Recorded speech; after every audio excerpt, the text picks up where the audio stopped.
What's going on, everybody? Good evening, good morning, and good afternoon, wherever you might be in the world. Man, I feel kind of out of practice with this. But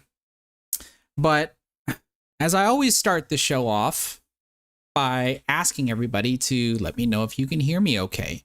I have a slightly different setup here in my new office. Not using the same microphone that I was using in the past. So hopefully it doesn't sound too echoey. It should sound crisp, or at least that's what I'm hoping. That's at least what I'm hoping. Awesome. It looks like everybody can hear me okay. Well, where in the hell have I been? I'm pretty sure everybody's wondering about that. Well, I did see that it was back in May when I last did my live stream with my coach Demetrius MN Pool Bootcamp, where he had gone over some 8-ball patterns and 8-ball strategies, and that was back in May. So we're talking June, July, August. Close to 3 months ago. And for those that remember, I was in the process of moving, and I've completely moved. I mean, here I am in my new office. You can see I've got still a lot of stuff here in the background. So I always like to say that I'm moved in, I'm just not settled in. And I often thought maybe I wasn't going to be able to do any content again until I get settled in. And then I figured, well, if I do that, it probably won't be until the beginning of next year. And I decided that that shouldn't be the case here. I still have quite a few old APA Double Jeopardy matches. And looks like it was Cecil Freeman. Thank you so much for liking the stream on Facebook. And hello, everybody watching on Facebook. I'm always happy if I can get some viewers on Facebook. This is awesome. And so I still have some APA Double Jeopardy matches that I can review. These are old. These are old. So I'm going to be surprised if I can actually remember basically what happens in them, which is why we're going to review them. I mean, still talk about the different basic strategies that I try to use when I'm playing. I can't remember whether or not if I won or lost any of the matches. And y'all know I don't care if I show you matches where I lose. It just shows you that I'm human. And I also don't have a table. Right? So I have sold my 8-foot table.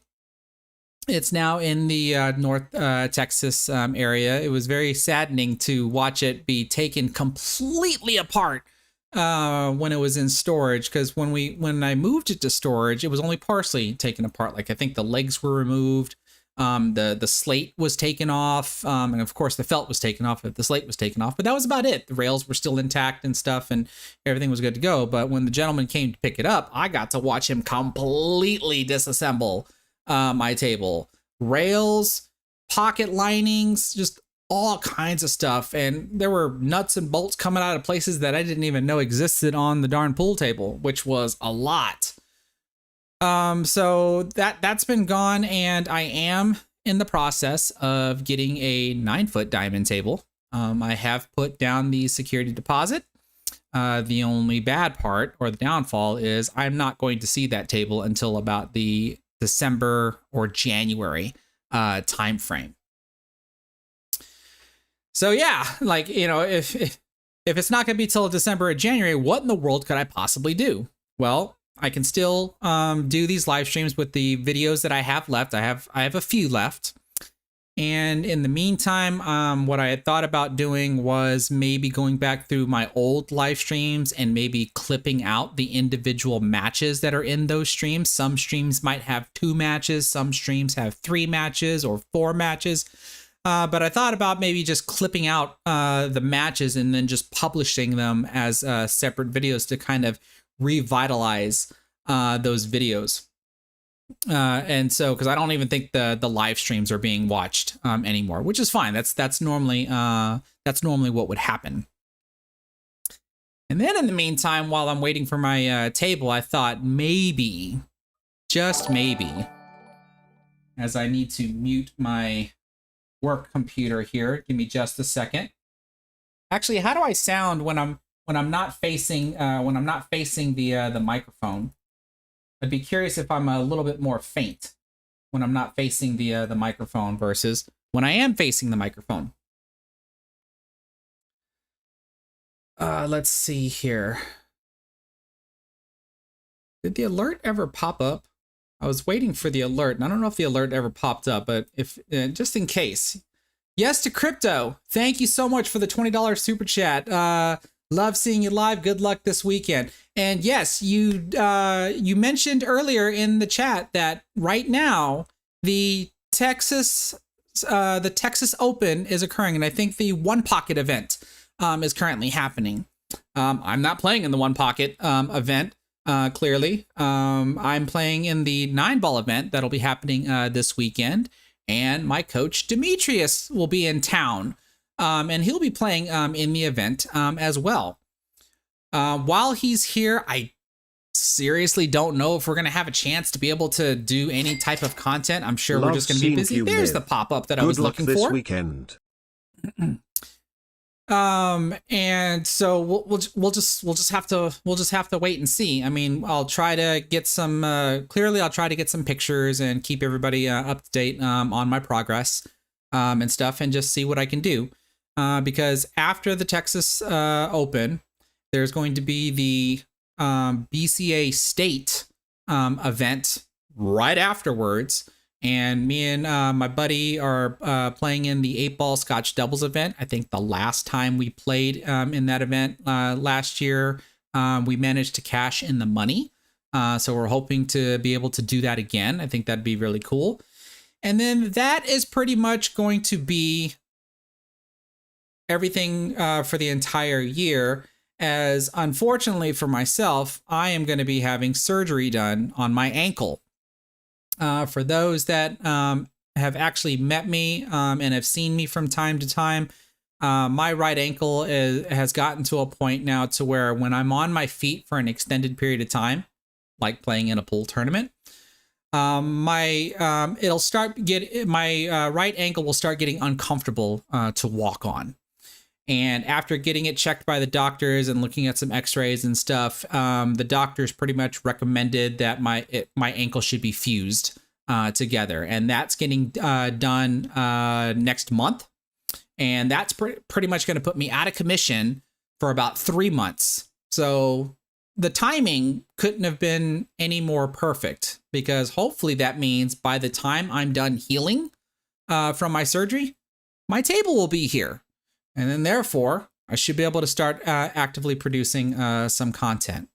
And I don't think I finished what I said, what else I was going to be doing in the meantime, while I'm waiting for my table to come, and then of course recovering from the surgery, and what other types of content I could possibly produce. And what I was going to say is I'm heavily considering bringing back reviewing other players' games. If anybody remembers, I used to have a series on my channel here where amateur players would record themselves playing through either 8-ball, or actually it was mostly 8-ball. I never really did 9-ball, but it was mostly 8-ball. They'd play through a couple of racks, and I would try to review them just like how I review my own content, to be able to offer them some type of advice. And then of course I would publish it. So I'm thinking about bringing that back again.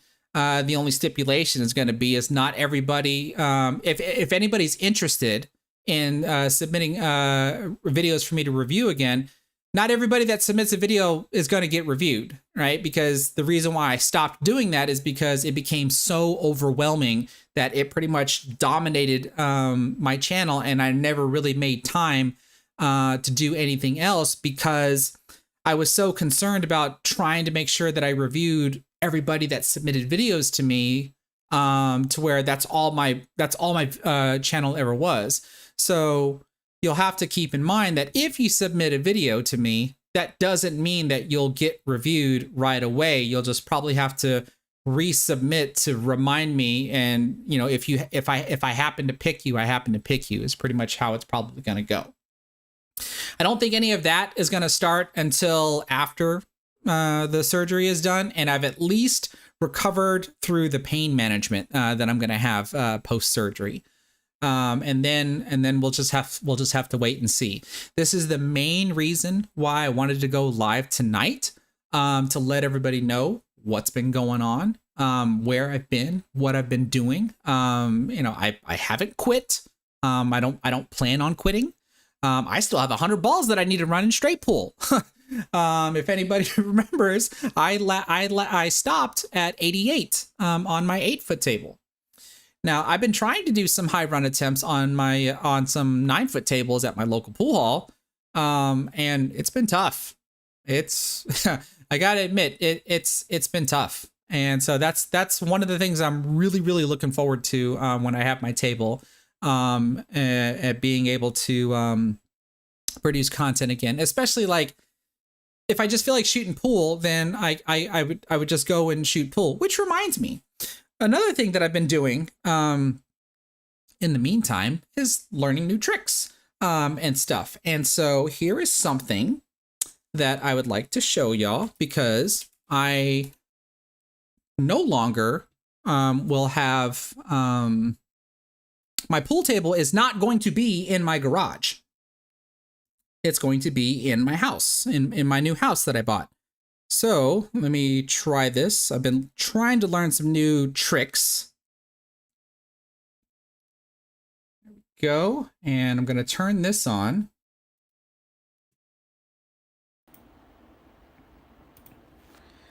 Now, let me know. I hope I'm not blowing everybody's ears out. So let me know if y'all can see this. I'm now streaming through my phone. So can y'all, and my phone should now be the microphone. Can y'all see and hear everything okay? Because here's my computer. Here's my computer setup. Just want to make sure everybody can hear me okay, because I'm going to show you where my new pool table is going to go.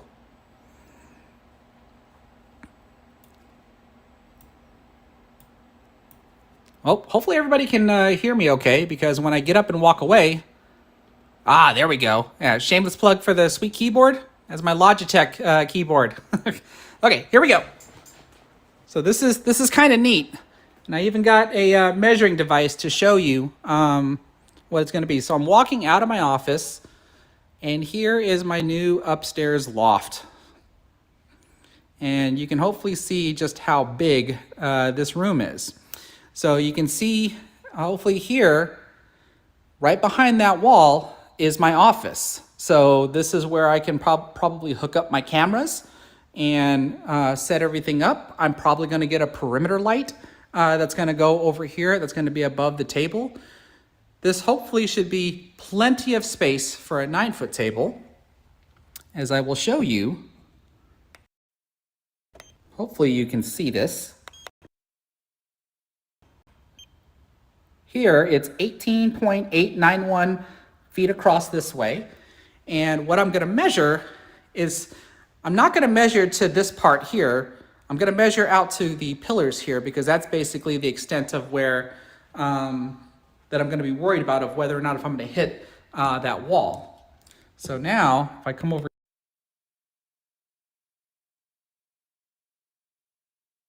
here, there we go. So hopefully everybody can see that the room is 18.9 by 19.1 is the dimension, which should be plenty of room for a 9-foot table. And I even think I should have room for like maybe some chairs or a couch. And here's my lovely work desk. And you can see there's even my work computer. But that's how everything's going to look. So now, turn this back on, turn this off, and there we go. So hopefully everybody was able to see that okay. That's the first time I've ever tried doing that. And it might be something that I might try to do more often whenever whenever I get my table set up. Hopefully everybody could see and hear everything okay.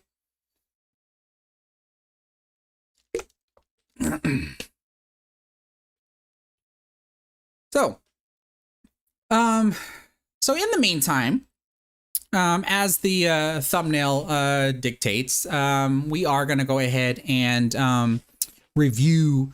Oh, somebody is asking about if this is a World of Warcraft abomination. This is Stitches. I actually have this because I like to play Heroes of the Storm, which is a World of which I do believe is a World of Warcraft character. But I got plenty of little figurines and stuff on my desk here. So we are going to review 2 matches. That's what I have for you today. I have an 8-ball match and a 9-ball match. But before we get started, I do have to make sure that I still give my due diligence to my sponsors, who are graciously enough to still support me even during my downtime.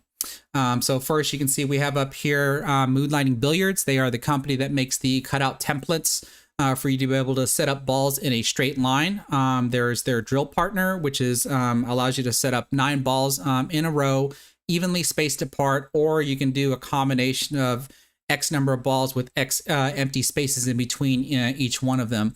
They also have their travel edition, which is a set of 3 templates where you can set up 3 balls in a line, or a curved template that will hold up to 2 balls that can give you a total of 6 balls in a half circle.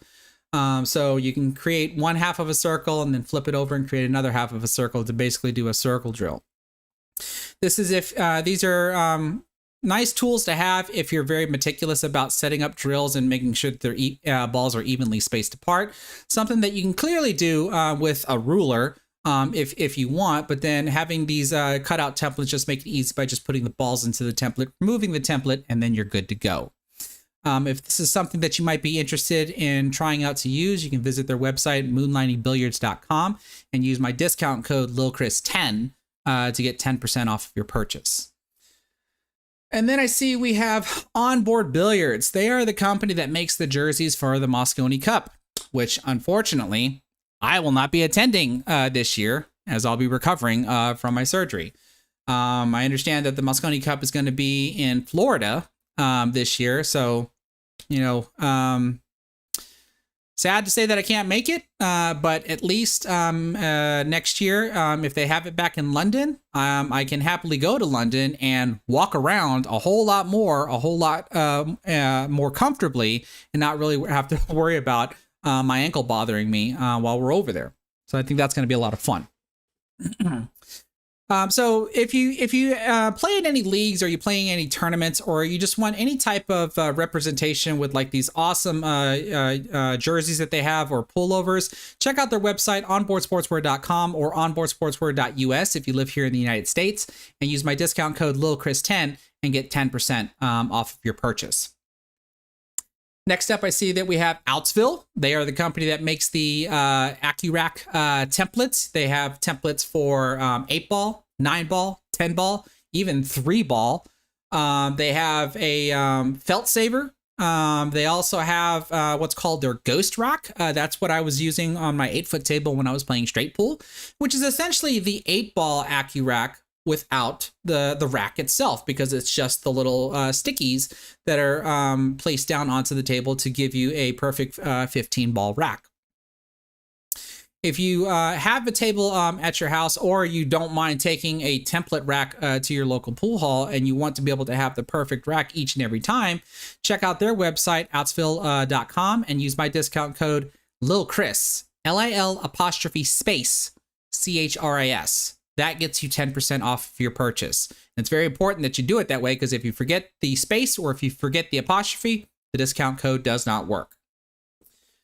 Next, we have TaomBilliards. I unfortunately do not have a discount code with them anymore, but I am still sponsored by them because I use their tips, I use their gloves, and I use their chalk. I'm currently using the V10 green chalk. I currently shoot with a Taom Fusion on my shooting cue, and I have the Taom 2.0 brake tip on my brake and jump cue, and then I wear their Taom glove as well.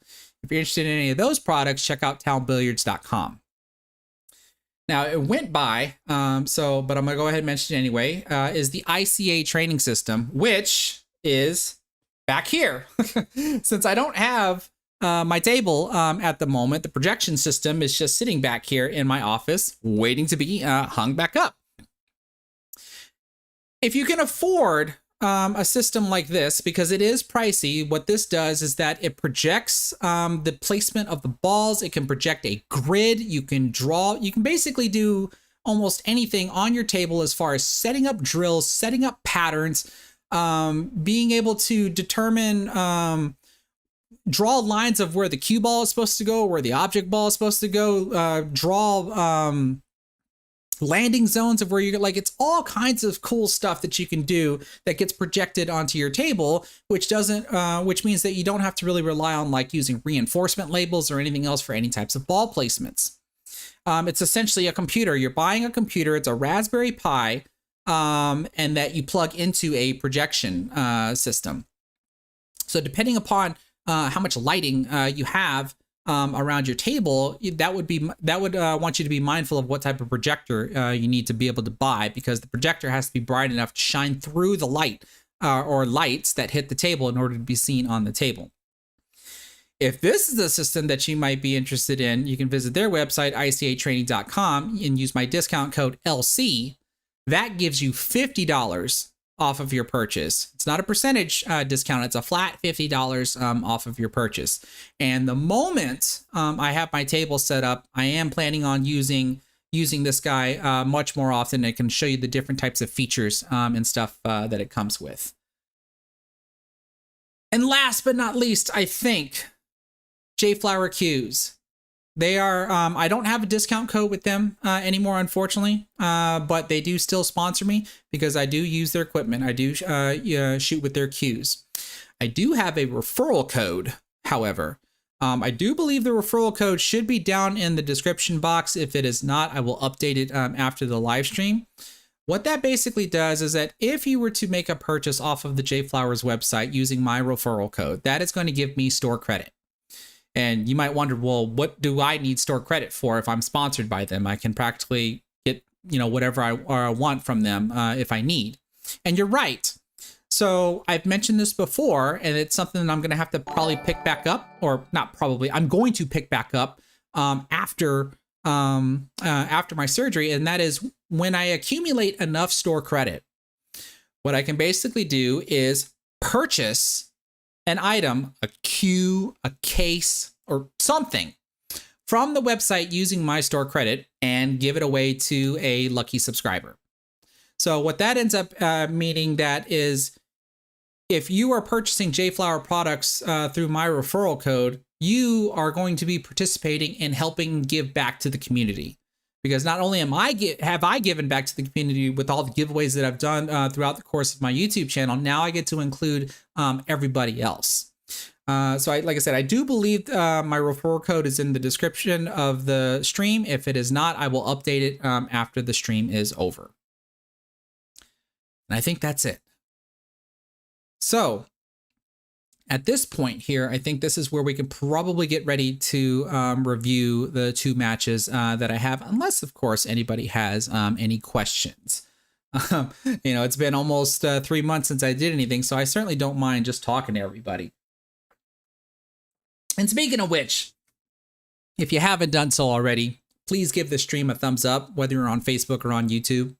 If you're on Facebook, also consider sharing the stream to your Facebook profile, so that way your friends and family can get to know me and maybe gain an interest in pool. And then, of course, maybe share it to your favorite pool groups as well. I'm probably going to have to turn that notification off. Every time I get a thumbs up on Facebook, I get that notification, and I don't get the same notification when I'm on YouTube. YouTube doesn't have the same setting, which, by the way, I guess I can go ahead and do that now. Let's see here. Facebook likes, and let's turn that one off. So if you do happen to like the stream on Facebook, though, I really do appreciate it. And then, of course, those of you that are watching on YouTube, liking the stream does help me out in the YouTube algorithm. So that way more people can discover this stream, hopefully while I'm live, or at least maybe after the fact as well. All right, so let's see here. I think we're good to go here. And so what I'm going to do, here's a couple of other new things that I've been trying to learn how to do. You know, when I said that I've been trying to learn new things when it comes to streaming or new things when it comes to production. And that is, watch what happens when I switch over to the 9-ball match. Ooh. I at least think that was kind of cool. So I've upgraded this a little bit to where it's a little bit more versatile. So as you can see, I'm actually blocking the bottom right corner pocket from being seen. So there's a couple of things I can actually do here. I can actually hide myself if I really wanted to. That was something I couldn't do in the past. And then of course I can even resize myself so that way the corner pocket can actually be visible, which is pretty much what I'm going to do. I'm going to just shrink myself down just a little bit like so. And then we're going to lock myself in place. So now we can see the corner pocket. Same thing goes for my scoreboard. If I really, really wanted to, and all we cared about focusing on was just watching the match, I can hide the scoreboard, I can hide myself, and I can hide the pool balls. I mean, there's a bunch of things that I can turn on and off that I didn't have those capabilities in the past because I didn't know how to do them.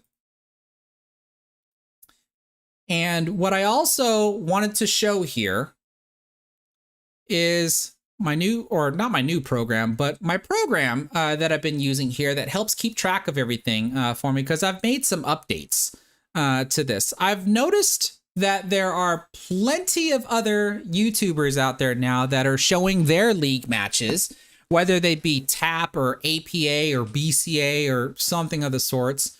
You can see that the title of my program is called an APA Scorekeeper. This is a program that I wrote myself. I'm using the C# programming language to build this.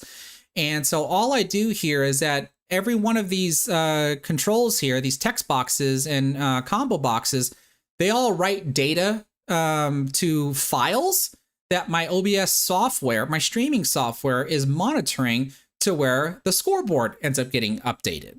So for example, if I just wanted to change my name, I change this, and then you'll see that the scoreboard gets updated. If I want to be able to hide the pool balls that you see here, it's pretty much capturing the first 9 balls that you see here, to where if I make one disappear, you can see that it disappears from down below, or it makes it come visible. We're currently going to be watching a race to 75 in APA 9-ball, because APA 9-ball is point oriented. And if I were to change the skill level of a player, you can see now it would be a race to 75 to 46, and the scoreboard gets updated. This is what my program does. And I do have this available for free for people to be able to download. And what I can do here is just provide everybody a link to where, if you are a streamer, APA Scorekeeper program. If you are a streamer that has your own channel, or you don't have to be a streamer, you can be you can also do this just by recording your own match. You're more than welcome to download this program and use these features within OBS as well. Okay. So I at least wanted to do that. I might end up doing another like formal demonstration of that program. And because I've done stuff like this before, where when I play straight pool, I have another program that I use for my straight pool streams that keeps track of the scores. It let me know what my average is for the night, what my highest run is, etc., etc. And I've demonstrated that program. And I know Shortstop on Pool, Bob Keller, uses that program extensively, and he usually provides me feedback on features that he'd like to be able to see the program do. And I've had plenty of people ask me if any of these programs are going to be available via like mobile, via app, or tablet. I've thought about it. I've never really built an app for mobile devices or tablets, so that's just something I'm going to have to learn how to do if I do decide to go down that route. So we'll just have to wait and see. Okay, enough of that nonsense. Let's get to the match here. This is going to be a APA 9-ball match, as I said before. And in APA 9-ball, every ball is worth a point, and the 9-ball is worth 2 points. So basically, you have a total of 10 points that you can score per rack. And in APA 9-ball, you're to race to a certain number of points, not win a certain number of games. So if one player were to make balls 1 through 8 and miss the 9, and then the opponent were to make the 9-ball, technically they won the rack, but they're losing 8 to 2 points. So that's the unfortunate part about this. And in this matchup here, with me being a skill level 9, and I'm playing up against another skill level 9, this is going to be a race to 75. So what we're going to do here is we're going to watch through my match. You're going to see all the mistakes that I make, all the mistakes that my opponent makes, but then we're also going to try to talk about like different strategies. Should I have played safe, or should my opponent have played safe versus being going for the offensive shot, etc., etc. This is mainly to be able to demonstrate how I've been able to grow and how I've been able to learn, because any mistakes that I might be making here or any bad habits that I might have during this match, maybe you could be suffering from those bad habits as well, and we can hopefully fix them together, because this not only is supposed to benefit me, but it's supposed to be able to benefit y'all as well. So without further ado, let's begin the match and let's see who's going to break first.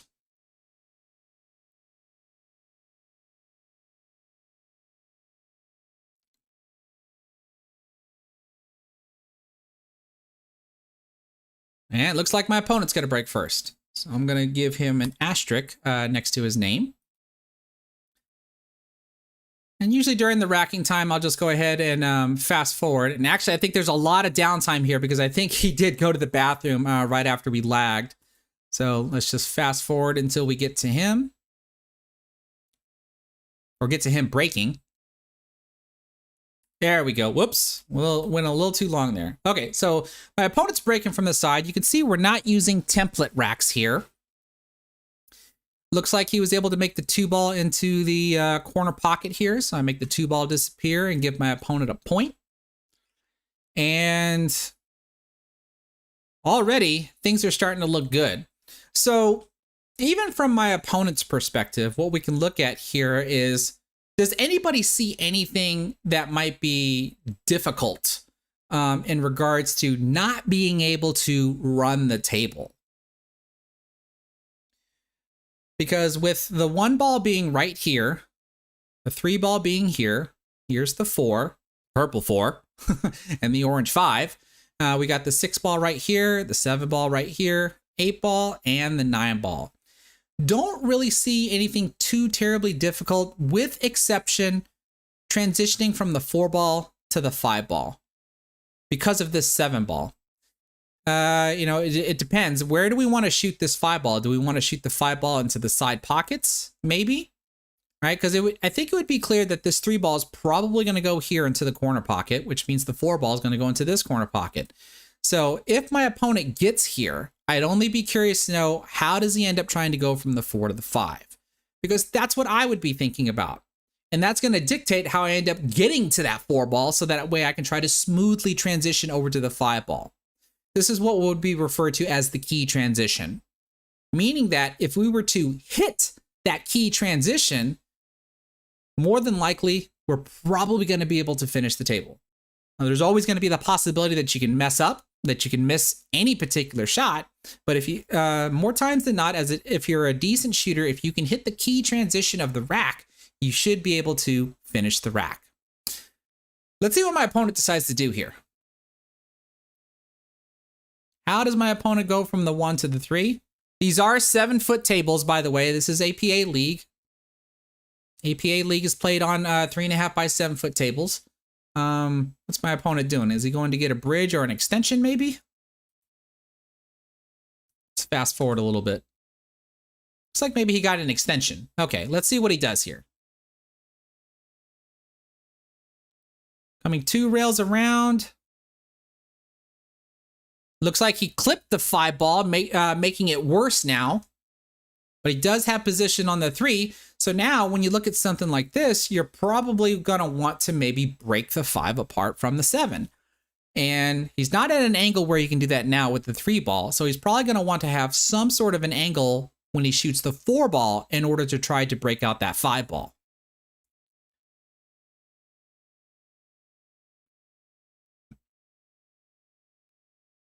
Kind of like this. So let's see what he does here. Will he end up trying to do something like this where he shoots the 4 ball into the corner pocket and maybe do this? You see, he was trying to check to see if he can actually hit the 5 ball, and I think the 7 ball pretty much blocks it from being hit in order to go into the pocket. And judging by what he did there, I wonder if his cue ball is going to go forward 2 rails. It looks like it might be. Oh, that's a good shot. That's a really good shot. Let's see. So he's made the 1, 3, and the 4. 2, 3, 4. Currently shooting the 5 ball. 5 ball goes down. A little bit of an angle on the 6 ball, but the 6 should still go into the side pocket. Cue ball is going to come to the short rail and back out towards the middle of the table, maybe for the 7 to go into the same side pocket. Oh, we spun this ball 2 rails.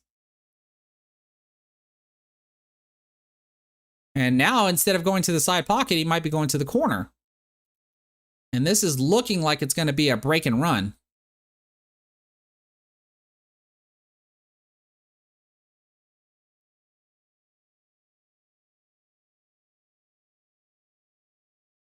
Nicely done there. Was able to hold the 7 for position on the 8. Here you can just roll up on the 8 ball and shoot the 9 into the side pocket. Just like so. And I haven't even gotten to the table.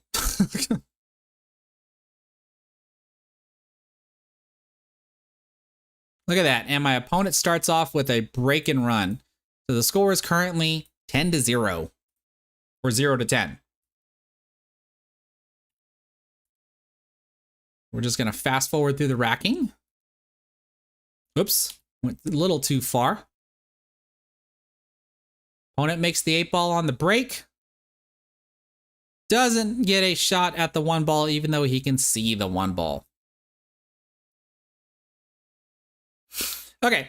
So there are too many times where I've seen beginning pool players, basically anybody that's a skill level 4 or below, sometimes 5s and 6s will do this as well, but just not often as 4s and belows. And that is, they're going to try to make this 1 ball. And the problem is, where could you make it, right? You basically can't, as far as I can tell. Like, you're not going to try to do some Hail Mary shot where you're going to bank the 1 ball off the 3 into the side pocket, or bank the 1 ball to make a 2 ball combination. Like, it would be asking way too much to do something like this.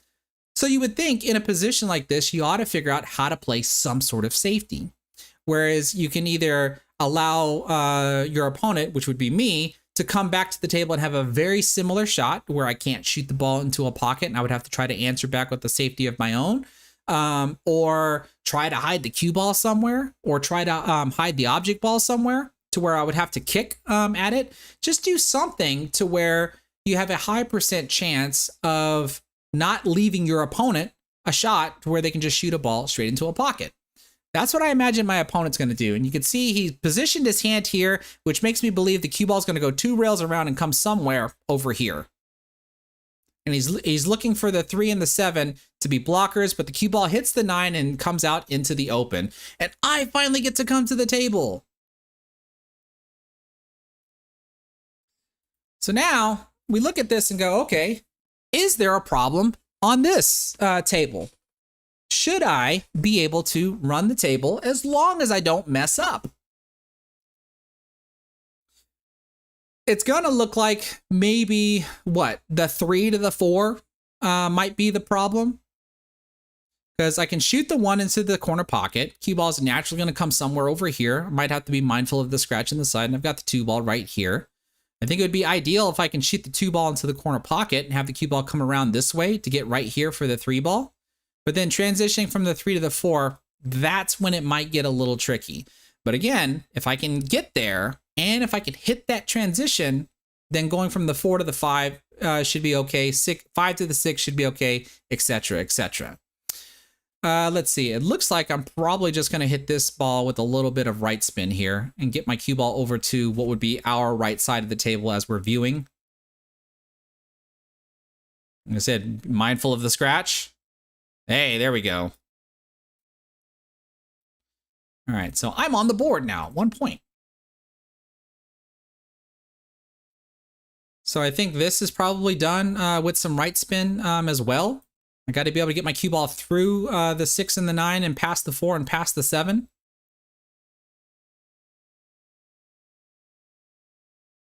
Kind of like this. But it looks like I might have hit it too hard. I think the 7 ball is blocking me.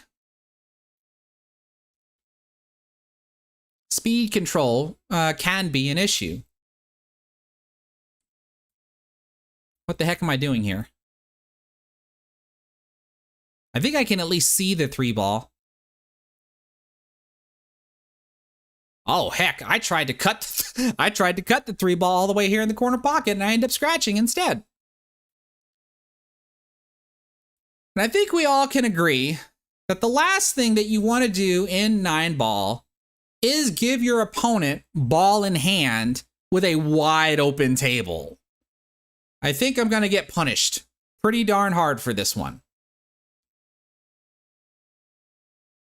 Opponent just shoots the 3 ball in and rolls up for the 4 ball into the bottom left corner pocket. Should be able to just kind of just stun forward a little bit for the 5 in the same corner pocket. Oh, he punched it over there. Must have been a little flat.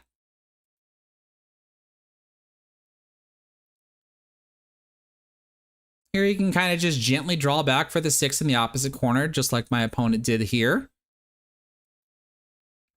So here's another thing that's important that I think most amateur players forget about, and that is playing from the 6 to the 7 correctly.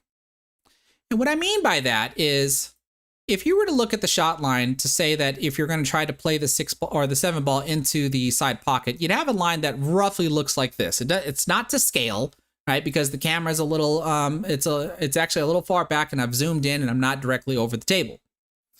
But clearly, I think we can understand why we would not want our cue ball to end up somewhere on this side of the 7 ball's shot line. Hopefully we understand that if we do, that means our cue ball is going to go this way. Now, it might not be that big of a deal because you might be able to maneuver back to the other end of the table and get position on the 9 ball. But I think we can also understand that if we shoot this 6 ball and get position on this side of the 7 ball shot line, then we can freely shoot the 7 ball in and our cue ball will naturally come somewhere over here. The only thing we have to do is make sure we avoid scratching. So when you take a shot like this and go a little bit more in depth, you can actually make your next shot a little bit easier rather than accidentally making it a little bit harder. A little bit harder meaning that if you have to maneuver your cue ball around the table just to get back up here to the 9, there is a higher possibility that you can mess up. Of course, there's still the possibility that you can do it correctly, but wouldn't we want to just take the easier path? And so what we basically end up doing is we slightly complex the current shot in order to hopefully get better position on the next shot. So you can see my opponent decides to go 2 rails, and if he would have not gotten on the good side of the shot line, and maybe he did, maybe he straight in. See, he's straight into where he has to do something like this. Now he gets away with it, right? But do we want to always have to shoot the 7 ball like that? I would think not. I would think not. 1, 2, 3, 4. Oh, geez, I'm getting my butt spanked on this one. Hopefully what I said there made sense to everybody. Clearly, you still have to deal with whatever you're going to get at the table, right? But if you can just put a little bit more thought, a little bit more planning into how you're going to maneuver from one ball to the next, hopefully every shot becomes equally, well, I don't want to say difficult.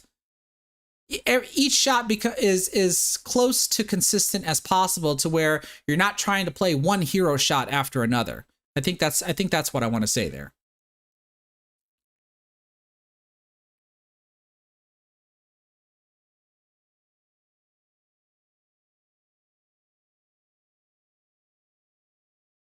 All right, let's see here. Don't think my opponent made a ball.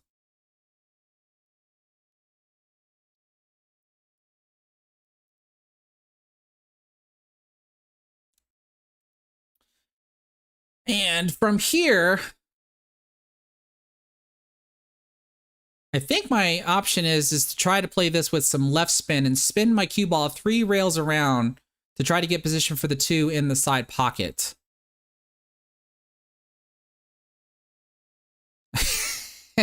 and that didn't work. Let's look at this again. Let's see here. I would suppose that if my cue ball was maybe right here, I might have been okay.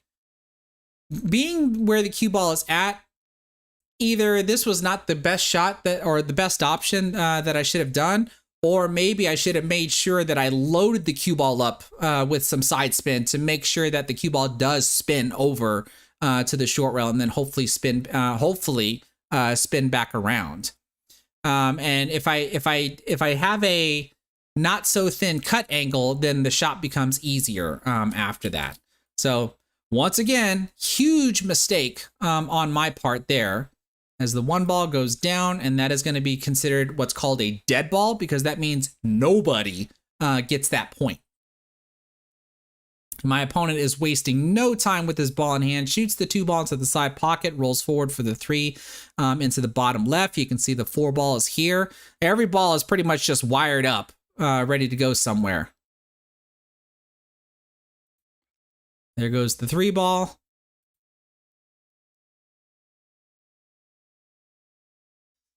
I imagine the 5 ball is going to go into the corner. I wouldn't want to try to risk pulling the cue ball over to this side of the 7 ball and having some sort of cut angle for the 5 to go into the side. I think I would just go ahead and let the cue ball go forward here, so that way I can shoot the 5 down into the corner here and roll up for the 6 in the side pocket maybe. I think my opponent's thinking the same thing. Oh, never mind.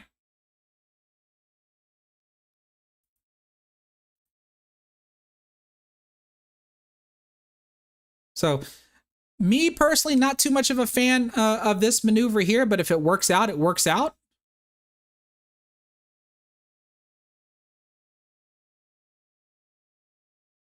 You can see here where my opponent is kind of out of line here. I think he's looking for a shot to put him back in line. These shots are makeable. We're not gonna argue about that, but we can see that the transitions going from ball to ball are becoming harder and harder.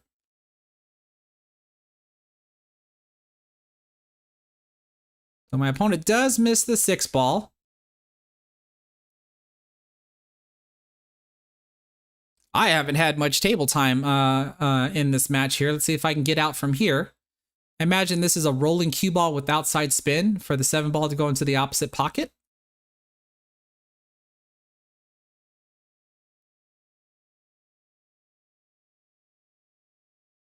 Oy, that's not, I didn't hit it hard enough.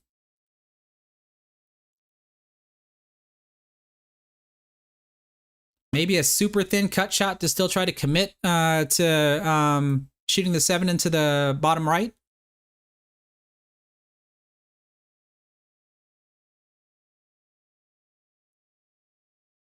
Oh, I end up overcutting the ball and scratching. Let me see here. When did I play this match? That's what I don't remember. Let's see here. Don't know if I want to open this. Oh, there we go. Okay. So let's see. When did I play this? How old is this match?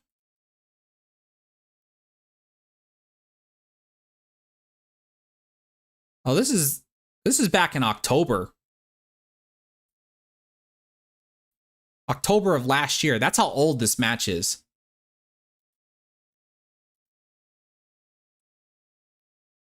Let's see, 7 ball down. I said, I am getting destroyed in this match.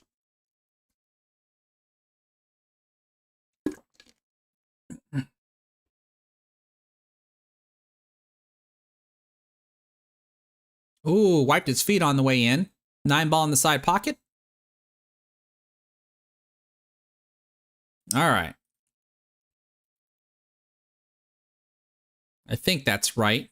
Because we've basically, between my score and my opponent's score and the number of dead balls, they should all add up to a denomination of 10.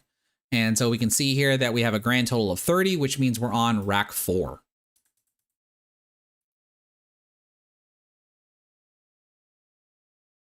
Opponent almost made the 9 ball on the break, but I did see the 4 ball drop. Doesn't really have a shot on the 1 ball, so I'd be curious if we're going to see another type of safety.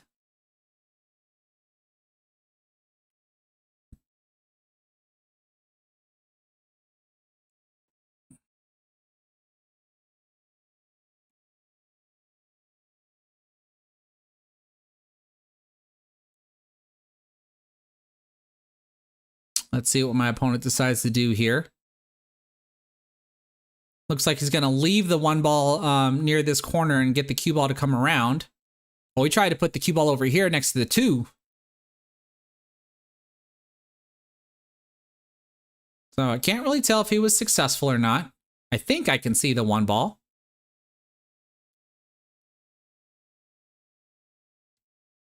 I don't have really much of a shot here, so I think I'm just going to try to answer back with a safety of my own.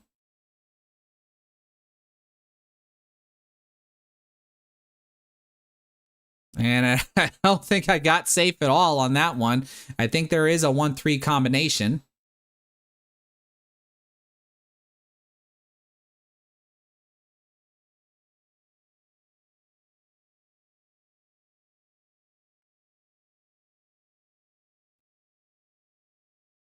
There's the 1-3 combination. My opponent has to maintain position for the 1.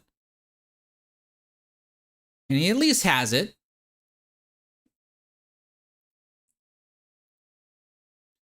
Here, I would think you just focus on making the ball. The cue ball should just go from side to side and hold and have position for the 2. Well, except that we overcut the 1. And am I going to have a shot? Looks like I do.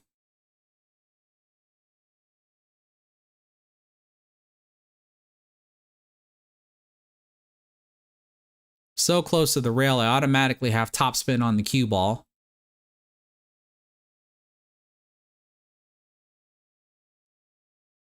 Oh my goodness.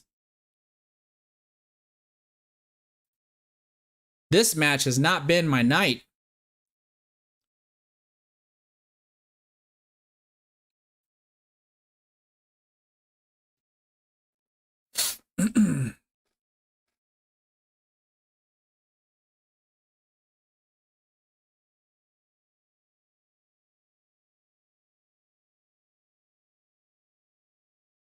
Good shot on the 1.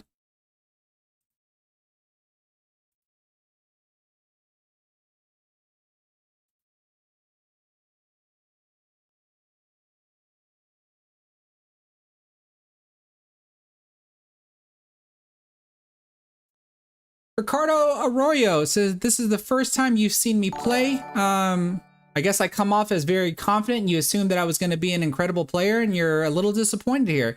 Maybe it's just a bad night. I guess what do you consider an incredible player? Because I'm certainly not a pro. And since this is the first time you've seen me play here, I have plenty of matches where I win and plenty of matches where I lose. I'm not the type of content creator where all I'm going to do is just show a bunch of great and wonderful stuff, because I am an amateur player. And it's mainly when you look at videos like this where I'm getting my butt kicked that I can learn the most from, to make sure, 1, what type of decisions am I making, and what kind of better decisions could I have made, and then 2, if you or other viewers here happen to see that they make similar types of mistakes, then this is what these videos are supposed to do. They're supposed to serve to show you other things, hopefully other things, and hopefully better things that you could have done to have better matches. So this is why I show matches like this.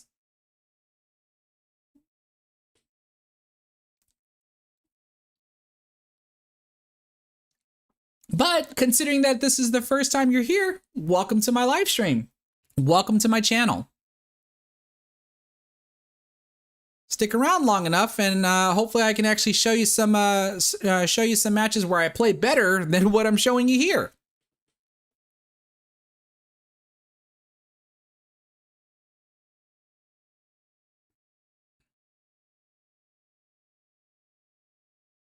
Let's see here. Am I going to make this 5-ball? Oh, just slightly off. My goodness. And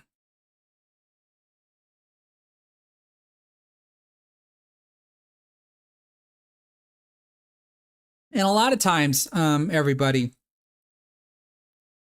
how many of y'all lose a match or are in the process of losing a match like what you're seeing here? And let's just say I do end up losing. I don't remember if I came back and won the match or not, but let's just say I lost. How many of y'all take a loss like this and pretty much just go, well, if I didn't miss, then I probably would have won? It's the most common thing. I think people we would generally say to ourselves, if you don't miss, if you make balls more than you miss, then generally speaking, you're going to end up winning. Right? So what I tend to try to do when I have nights like this is, oh, I thought that 8-ball was going to stay up, is dig a little bit deeper and try to figure out. Now, sometimes, you know, like that 5-ball that I missed, there'll be times where it's just like, well, yeah, if I wouldn't have missed that 5-ball, maybe I could have ended up finishing the rack from there. So clearly that's at least maybe an option. But then there are other times to where it's like, well, should I have played safe? Should I have done a different type of shot? How is my mental state during this time frame where I know I'm significantly down in the match? Because that's always one of the hardest things to climb out of, is that if I'm in my head, or if you're in your head during your match, that's the hardest thing to recover from.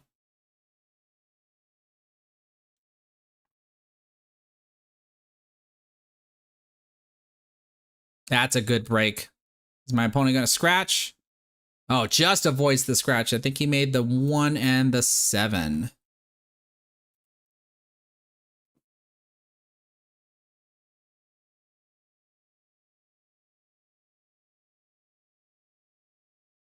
Oh, it's no problem, Ricardo. You've only been playing for 3 months, so welcome to the game, and I hope you enjoy the journey that you're going to have from playing good to playing bad. But yeah, I would encourage you maybe to at least browse through my channel, and you could see other matches. Like I said, some matches I play just as terrible as this, and some matches I play really well. One of my, not my most recent live stream, but a previous one, I actually got to play against a professional named Roland Garcia, who's like an 800 Fargo rated player. I played him in the Texas 9-Ball Classic last year, and I thought I put up a pretty good fight.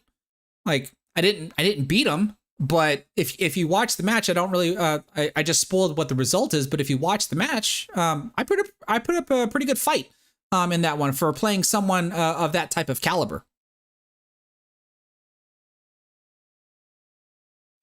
Okay, it looks like my opponent tried to play a 2-8 combination and does not make it, but then leaves me hooked. So that's not very helpful. I'm going to have to kick at the 2-ball. I think I have to kick just above the side pocket in order to get a good hit. Or how many of y'all would kick to the short rail and come back out? Looking at this in retrospect, that's what I should have done. I should have kicked to the short rail and kicked the 2-ball from behind rather than kicking this way. Because I make a good hit, but all I end up doing is just selling out the shot.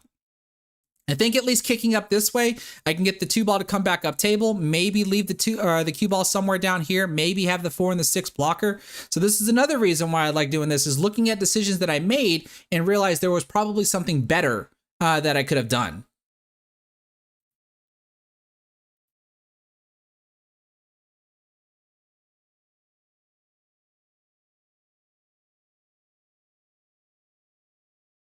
Nice stun shot over to the side rail, coming back out for the 4 ball.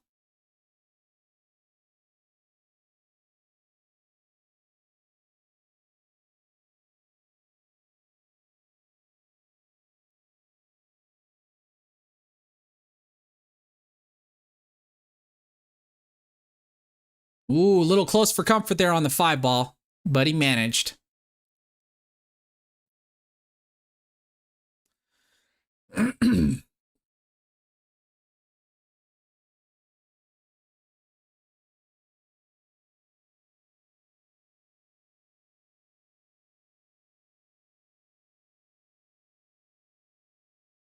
So this is what I was talking about earlier. Notice the position of the cue ball from the 6 as he transitions to the 8 ball. If you remember that last rack that I was talking about, to where the transition that you're going to see here is just so much easier.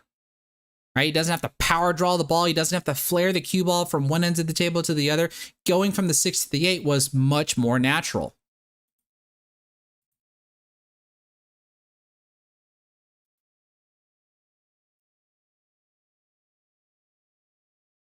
And holy cow.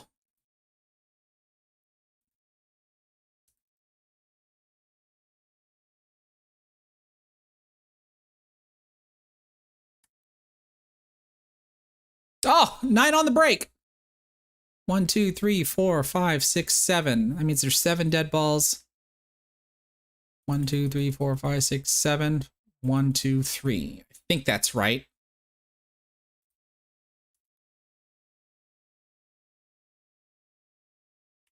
Oop. Oh, look at, oh, the 9 looked like it was about to go again. Ooh, here's something that's interesting. Whether or not if this is going to be a foul, right? We've had this topic come up plenty of times now, that when the cue ball is so close to the object ball, I think Skylar Woodward had an issue with a shot similar to this at the what was it, at the U.S. Open, where Marcel called a foul on him when he had a similar shot like this. Let's see, what would my opponent make? 1, 2, 3, 4. It looks like the 5 ball might be gone.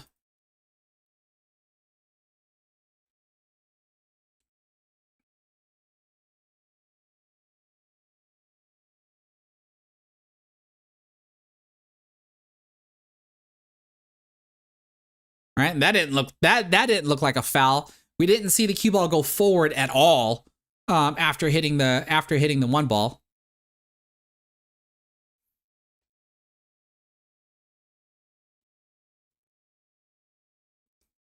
So I got to kick again. Let's see if I can get a good hit on the 1.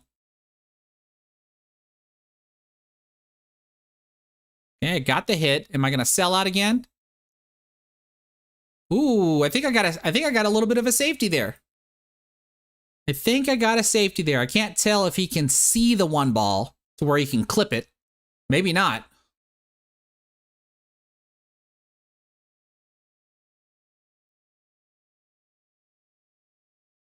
I got a little fortunate there.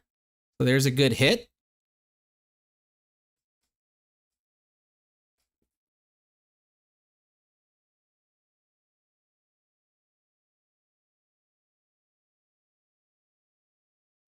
What am I going to do with that 2 ball?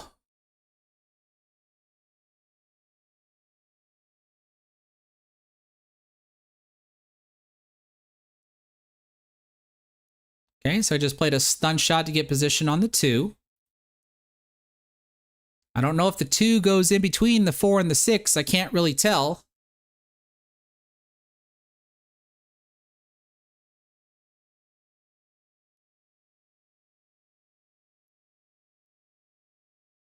Oh, and it does. Okay. So I didn't try to do anything fancy with that one there. Just get position for the 3 ball. I think here, this is a rolling outside spin shot here, and try to get the cue ball to crawl back up towards the middle of the table for position on the 4, maybe? Looks like I'm really high up there. Oh, maybe too much spin. Am I going to get hooked?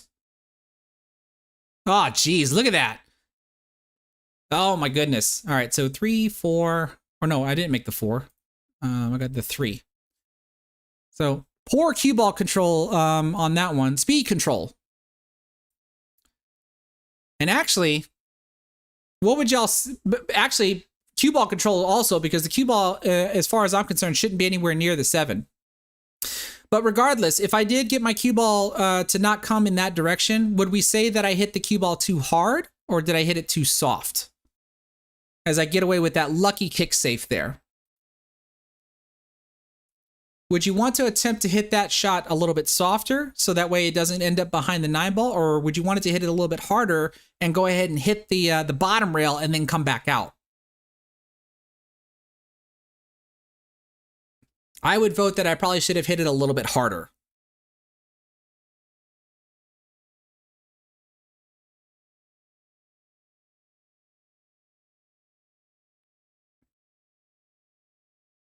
Let's see what my opponent decides to do with this.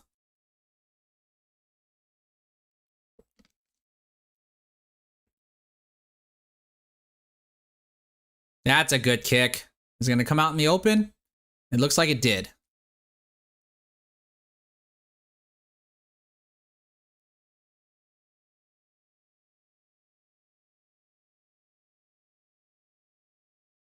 So with being so close to the rail, I'm automatically going to have some topspin on the cue ball. Definitely want to try to push my cue ball to the side rail and come back out for position on the 6. Oh, and I overcut the 4 ball. Jeez. But I got a little lucky there. Oh, and you see that? Me doing that? That makes me think I might have miscued since I'm looking at my tip. You get a little lucky with where the 4 ball ends up, though. That happens in the game from time to time.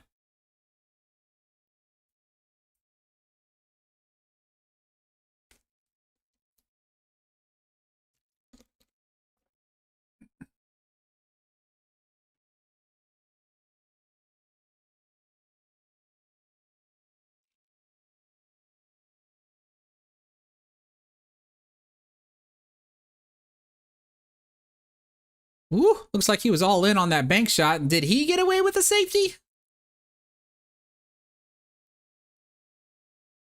Oh, he must have if I'm having to do this. I think the 6 ball's in the way and I have to kind of swerve around it.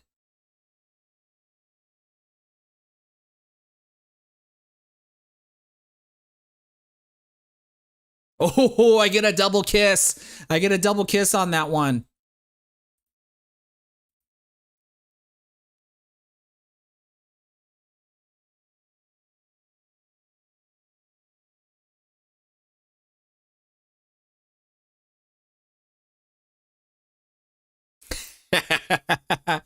Okay, so let's talk about what just happened there, because this is what I like about this stuff, and especially if I want to hear other people's opinions too, because I'm well aware of where I'm at in this situation. I'm well aware that I'm down. I'm well aware that I'm not playing very good either. So what I remember was I'm not trying to play that 6 ball in the side pocket, though it is an option. I'm actually trying to play safe and try to tuck the cue ball behind the 9 ball. But neither my cue ball nor the 6 ball touch a rail, so therefore I committed a foul. My opponent gets ball in hand. Given that if you're in the same situation as I am, what would y'all do? Would y'all attempt to cut the 6 ball into the side pocket and try to push the 9 out of the way from the 7? Because that's where the cue ball is going naturally. Would you try to play the same safety? Would you try to do a different safety, like maybe bank the 6 ball up table and still try to hold the cue ball down where this is at anyway? Or who would try to bank the 6 ball into the side pocket? Light up the chat, folks. Let me see what other opinions are out there. All right, we can see we got Trevor Simpson. He wants to Z-bank the 6-ball up table and leave the cue ball down table like I talked about. That's clear. That's clearly one option. This is what I really like doing about this stuff in retrospect. Loping CSF says, I think the safe was the way to go, but I would have aimed it slightly different. No problem there.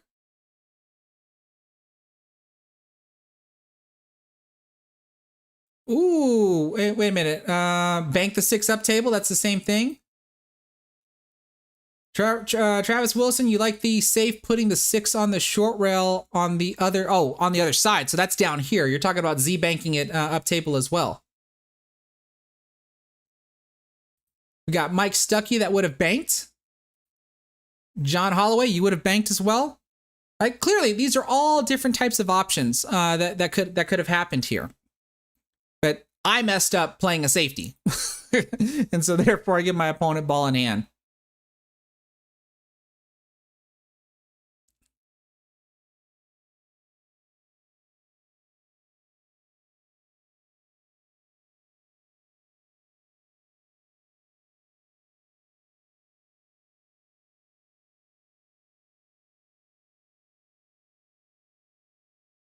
How many of y'all would try to roll the cue ball up and get position right here instead of doing what my opponent did? I know there's got to be players out there that would have done that.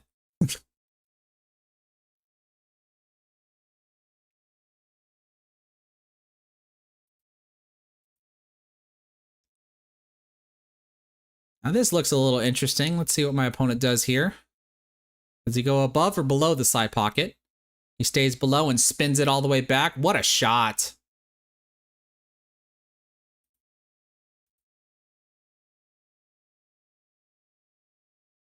Okay. Do I have that right? That doesn't look right.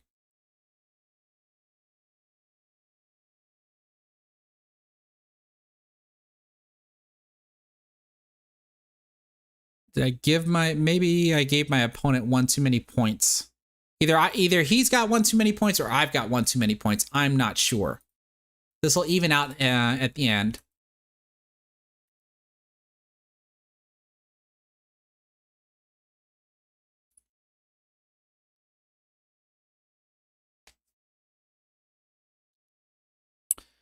Okay, dry break from my opponent.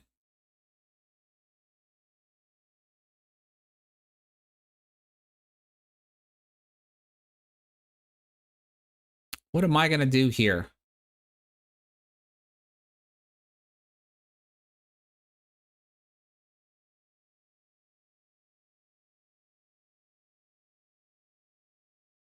What the heck was I trying to do?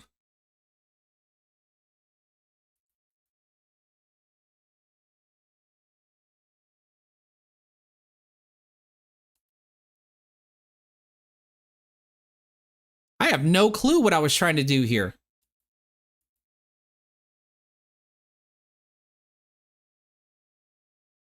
Let me look at the prep. Here I'm looking at the 1.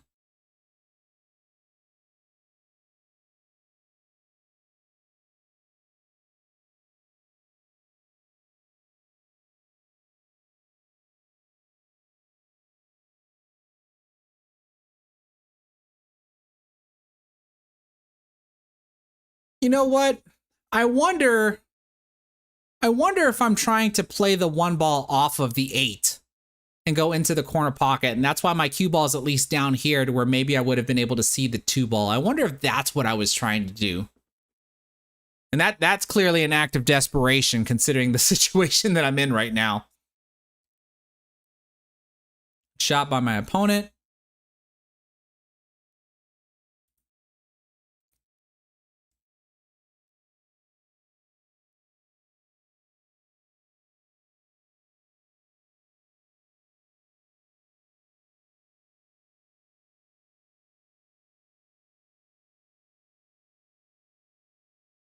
Oh, what's my opponent measuring up?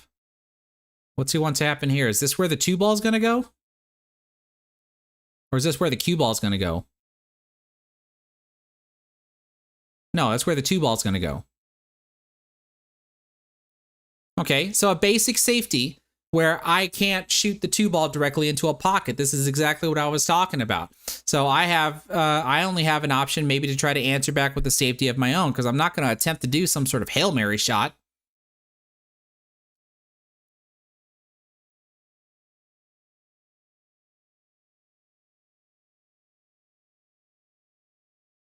There, I think I'm probably looking at just cutting the 2-ball into the 5-ball, which means my cue ball will naturally hit the rail and start going back up table.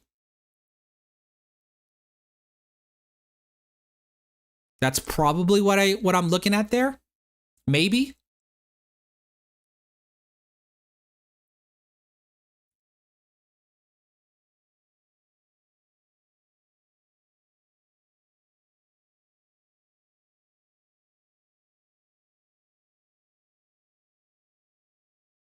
No, okay. Instead, bank the 2-ball up table and then hide behind the 4. I tied up the 3-ball as well, which is not going to be a good thing.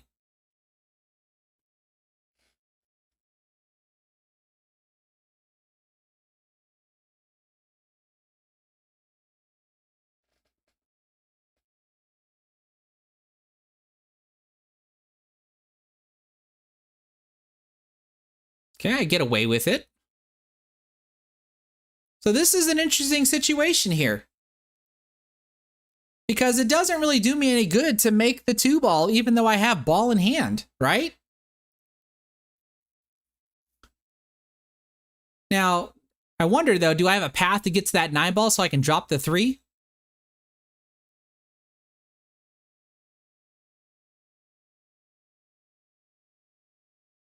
Oh, I did. But I didn't really get rewarded for it.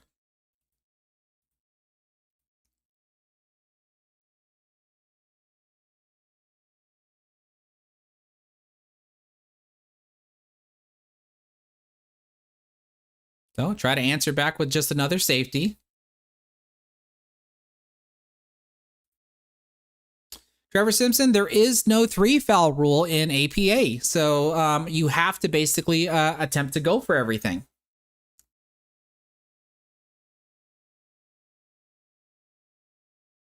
Oh, holy crap. Ramanuj Basu, actually, I do remember you. Hey, Chris, good to see you back. Just caught up with the beginning of the stream. Congrats on the new house and all the best in the tournament and the surgery. How do I throw my name in for a review? Essentially, wait, did he just kick that ball in? Holy cow, what a shot. Basically, the way that's going to work is that you just record yourself, put the video up on your own YouTube channel, and you can upload it as unlisted, unless, of course, you just want other people to watch you as well. But then you would just message me on my Facebook fan page with a link to that video, so that way I can go and take a look at it.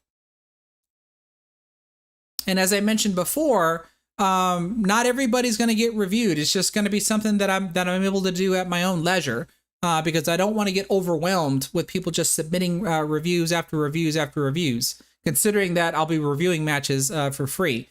And basically all I'm going to be doing is just the same thing that you see me doing to myself here, which is trying to show the other types of options that you could have done. And let's watch that again, even though I got no reward. Look at this Massey shot. Curved around the 6, managed to bobble the 4 in, but I got no position on the 5-ball. So really, what good was this?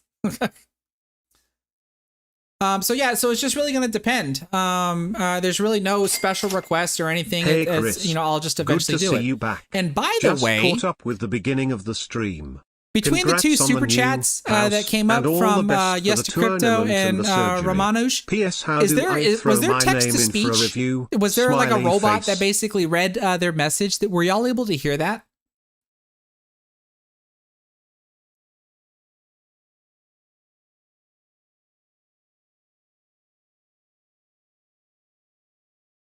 Oh, foul. And yes, I'm in the double digits now. I'm finally at 11. But I'm still getting my butt kicked.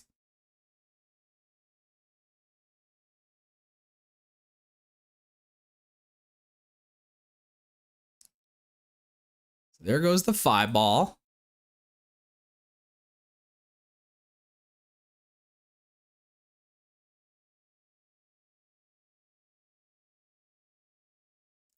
Good draw stroke for the 6. I don't know if he drew it too far or not. I probably still would just cut this in the side. Cue ball can go to the middle diamond here and back out for the 8 in the corner pocket. Kind of like this. Ooh, oh, look at that. Managed to catch the point of the side pockets.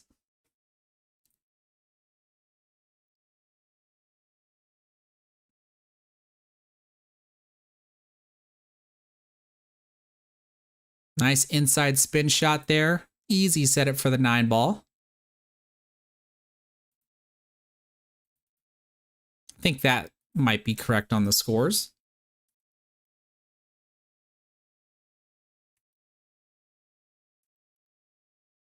Getting my rack checked. Opponent is breaking well as well as shooting well. Look at this. Got shape on the 2 ball. I wonder if this is going to be a break and run. My opponent is now within 12 of winning the match.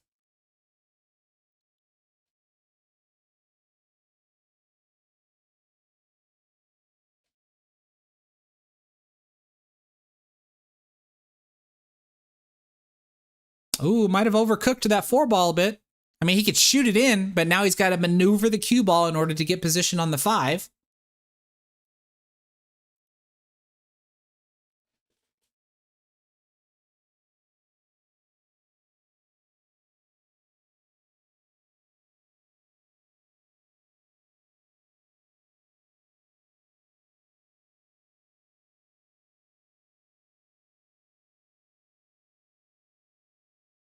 That's a good shot.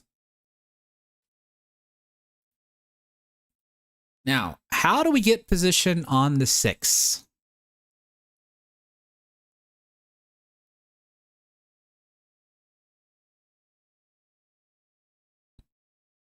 We know we're going to hit that 9 ball. You can see he knows he's going to hit that 9 ball. Where is the cue ball going to go after he hits the 9 ball?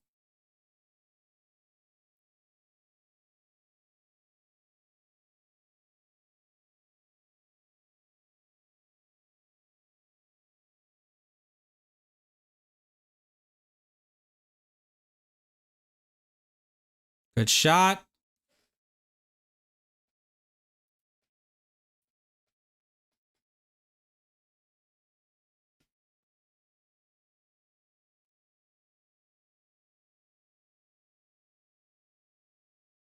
Trevor, you're asking, what do we have during the match to keep score? Is it paper, tablet, or phone?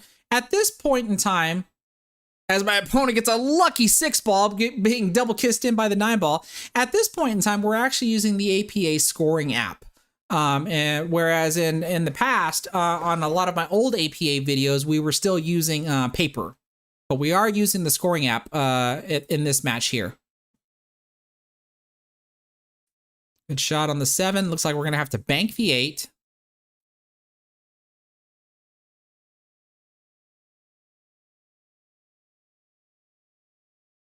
Oh, but he overbanks it. And he leaves it for me. Can I clear 2 balls off the table? What am I doing here?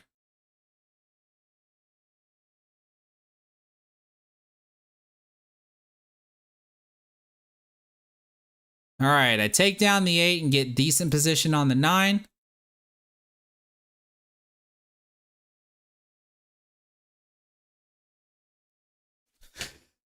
And I want a rack. I want a rack. I'm going to break. I think that's right on the score. Holy cow, I get to break.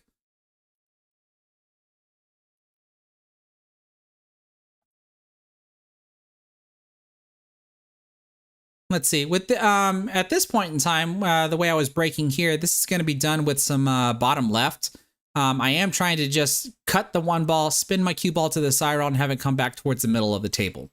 Let's see if I'm successful at doing that.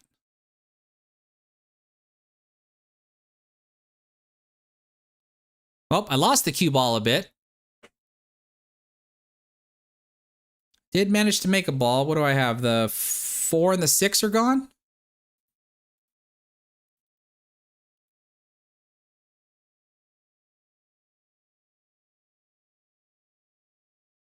All right, let's see what I can do with this.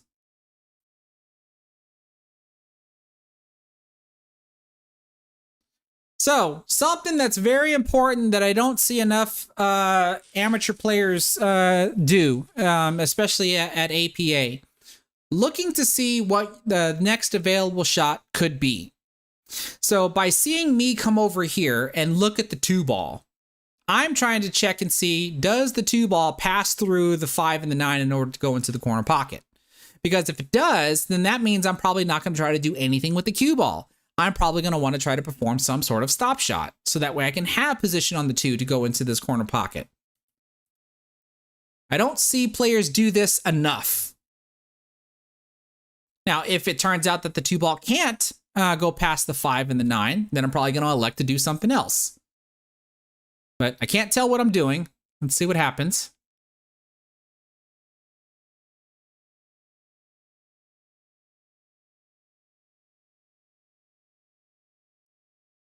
Oh, I drew that cue ball back. Holy cow. I managed to draw back and maybe shoot the 2 in the side. I don't think that's what I was trying to do.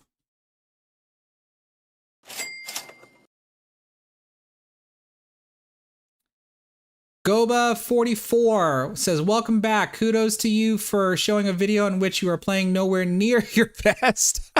So many guys have too much ego to do that.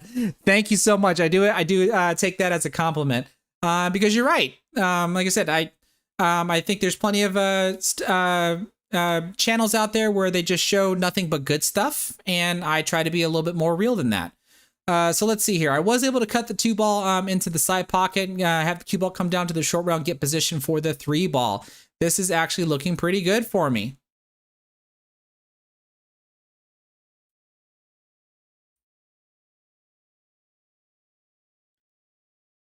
Make the 3 into the side pocket, push forward to the 5.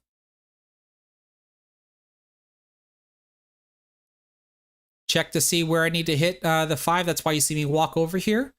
I'm pretty sure I'm trying to get points now. So I'm pretty sure that I'm going to try to run into the 7-ball so I don't have to take a 7-9 combination.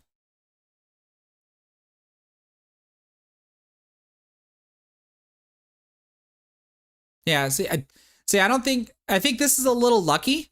I think I wanted to bump into the 7 to shoot it down here, but clearly this works as well. I don't think this is the result that I was looking for, but I'm going to take it.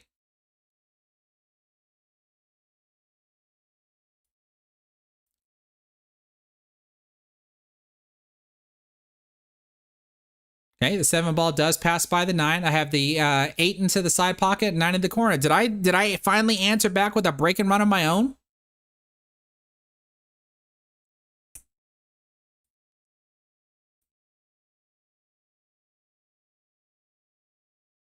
I think I did.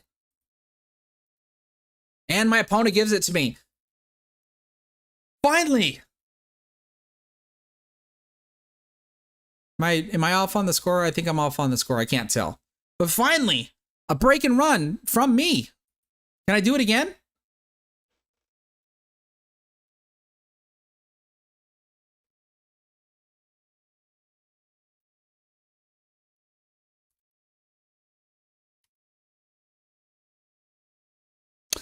Jacob Brooks.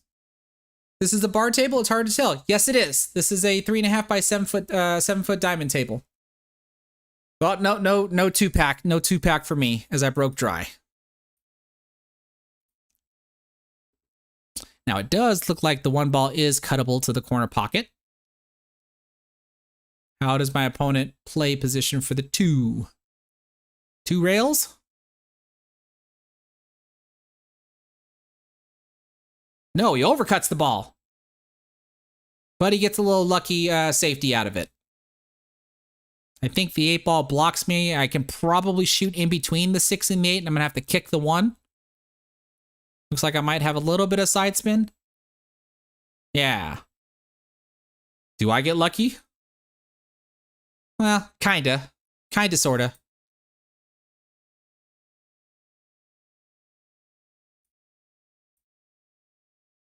Ooh, does the ball go? What's he looking at?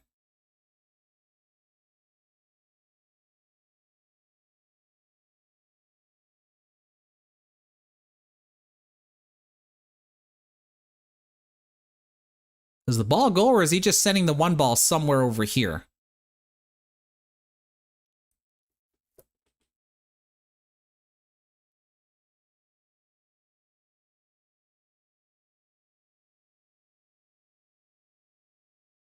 Oh, holy cow.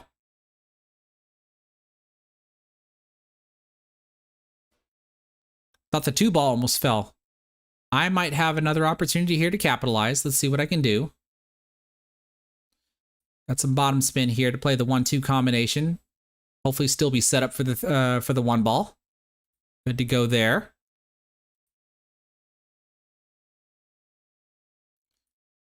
I think I just play a rolling cue ball here and have my cue ball go back and forth.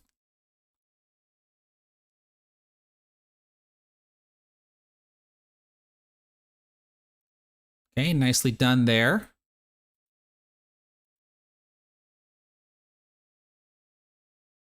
Yeah, you can see one of my onboard jerseys that I wear for a league night. This is the type of stuff you can have on your own league night.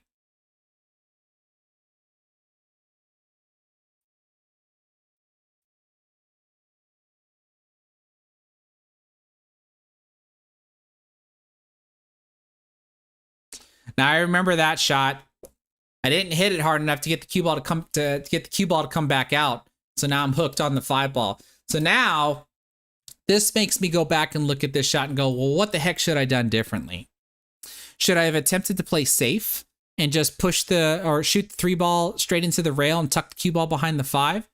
Should I have rolled forward, maybe bump into the 5 so the 5 comes over here on the rail? My cue ball will be somewhere right here. It would look something like this, maybe if I would have shot the ball in and bumped into the 5 to bump the 5 over here and have my cue ball be right here and maybe take a difficult shot on the 4 like this.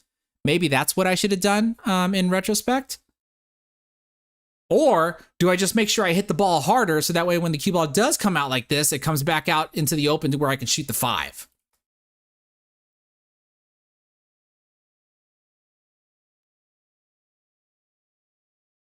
See, I thought I hit that pretty darn good, but clearly I just didn't hit it hard enough. Or maybe I should have spun around the 5. Maybe I should have hit this with the inside spin. And see here, when I hit the rail there, maybe spin over in this direction. So maybe I should have done it like this. That would have really complicated the shot.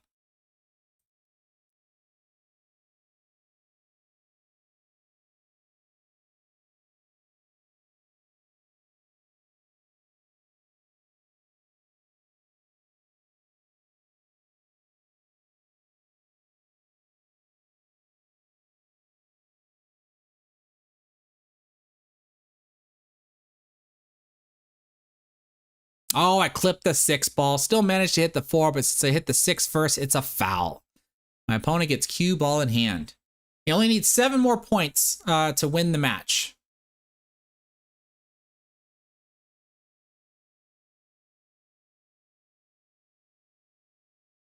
One, two, three, 4, 5, 6, 7. And actually, I do believe we go into another rack. I believe. So I might have the score wrong here. Unless he doesn't finish this rack. I don't remember. I would give my opponent the benefit of the doubt that he's going to run the rack.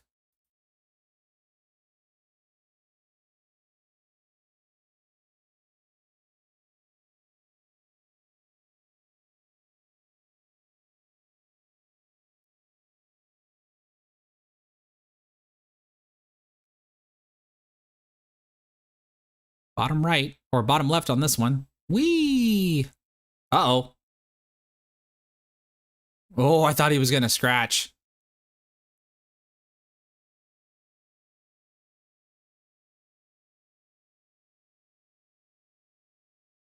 Yeah, I think I messed up on the score here. It's hard to keep a score in real time. Oh, he missed.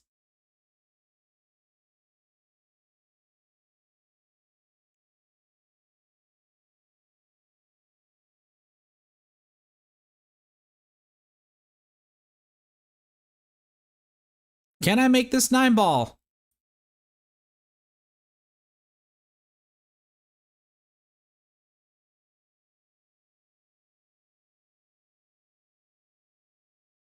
All right, we're not done. That can't be right. I don't know if I'm gonna go ahead and give myself 30. It's either 30 to 72 or 29 to 73. My opponent is on the verge of winning.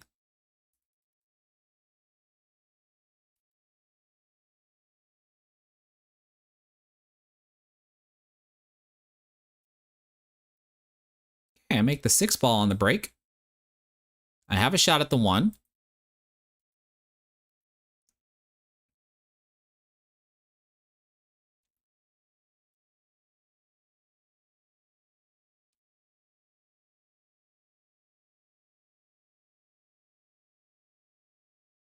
Let's see here. What am I gonna do? Looks like I got some draw. Bottom spin on the cue ball. Am I gonna play the 2 in the same pocket, maybe? Looks like it. And see, here I am checking the 3-ball to see if I can squeeze the 3-ball past the 7. More than likely, I might have to play it off of the 7.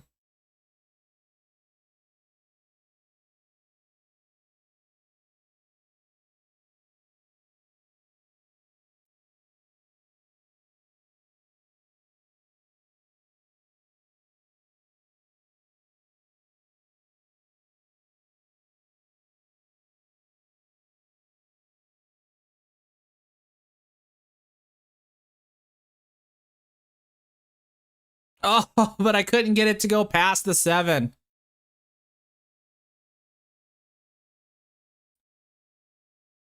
The 7 ends up blocking it.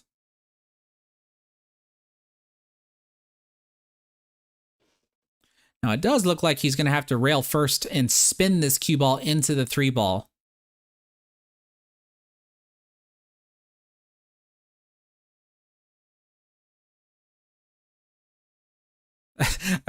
Makes me wonder if he's worried about scratching on this shot.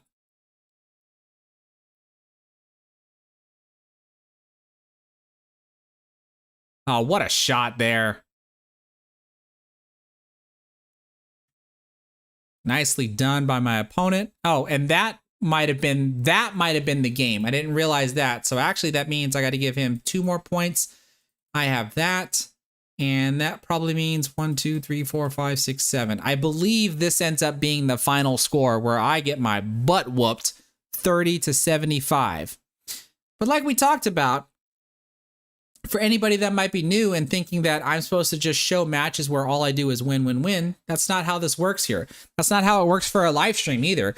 That's why when I'm playing the Ghost live, or if I'm doing my high run straight pull attempts live, you're going to see me mess up. And I definitely want to show matches where I mess up as well.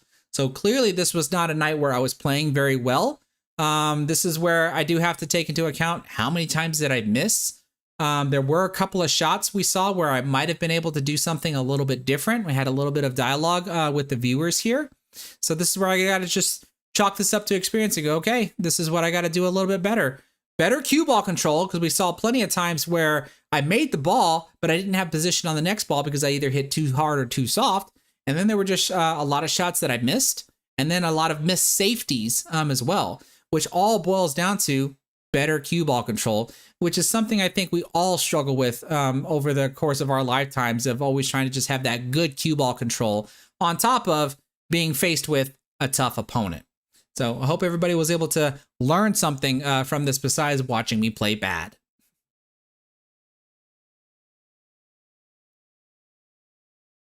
So I'm going to come back to here as I'm going to take just a small break as I set up for the next match, because I do have an 8-ball match that we can watch as well. And what the heck just happened to my video player? I think it just crashed on me. I don't know why it did that. But as I set up for the next match, this is during the same night, this match here, and you will be seeing me play up against the same opponent. This is Double Jeopardy. This is when I was playing Double Jeopardy, which I did forget to mention that the latest matches that I have, not this one, because this, like I said, this one dates back all the way to October. My final matches of APA Double Jeopardy that I have, and the reason why I say final is because I'm no longer playing APA. I haven't, now that I'm living more closer to the Round Rock area, I haven't bothered trying to look around to see if there's any APA leagues in the area, because I do play BCA 9-ball on Thursdays. And I think I'm pretty content with playing BCA 9-ball on Thursdays on 9-foot tables, mind you. We're not playing on bar tables anymore. I do have some old matches from previous sessions that I can gladly review in the future. And then I do plan on getting more that I'm going to be able to review, where you actually get to see me play on big tables versus playing on small tables.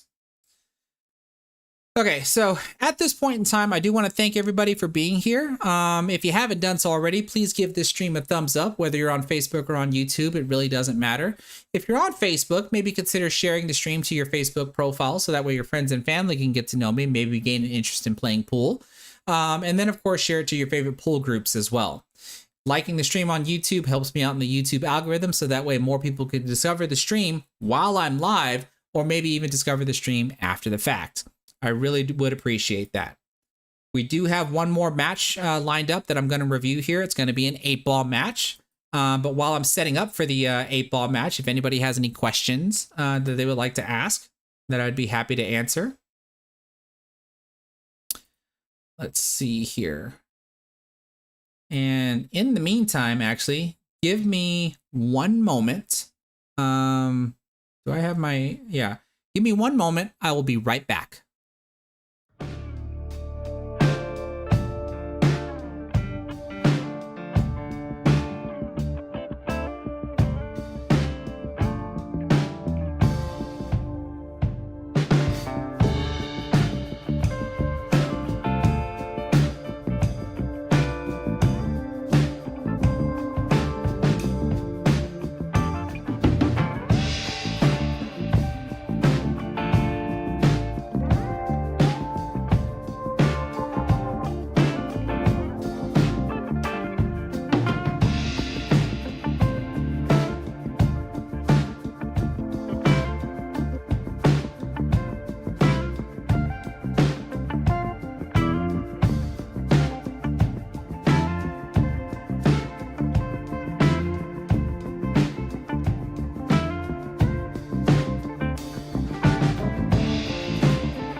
Okay, we're back, everybody.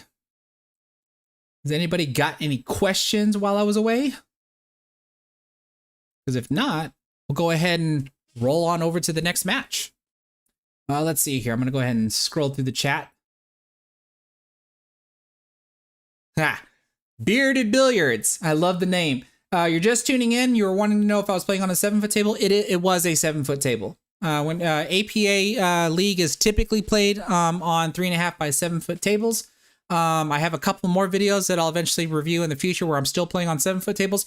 But then in my new BCA 9-ball league that I'm playing on, We do play that league on 9-foot diamond tables. And I do have a few videos of those that I'll be reviewing in the future as well.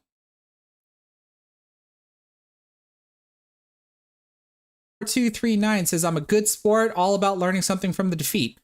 I think we all have to go through that, right? I mean, if I didn't have defeat, I'd be on the pro tour with everybody else, and I'm not a professional. I'm just an amateur, so I got to learn from mainly from my losses, but I also try to learn from matches that I win as well, because I want to know how could I win the match better.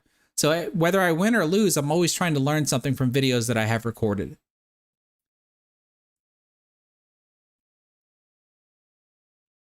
Bearded Billiards, you're wanting to know what's my Fargo? I'm supposed to have a feature on YouTube. This feature does not work in YouTube. But if you type in exclamation point skill level, I believe, it should tell you everything you need to know. There we go. And you can see I'm currently rated a 650 Fargo, and an APA 8 ball, I'm a 7, and an APA 9 ball, I'm a 9.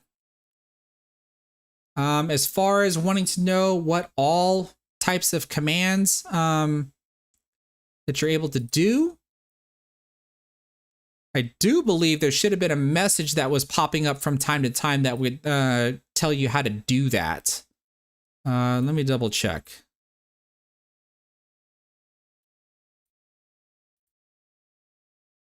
Yeah, there should have been a message from my chat bot that pops up from time to time to tell you where you can find a list of commands that you can actually do. There's some fun commands that I have that try to make my my chat a little bit more interactive. So for example, if you do exclamation point flip coin,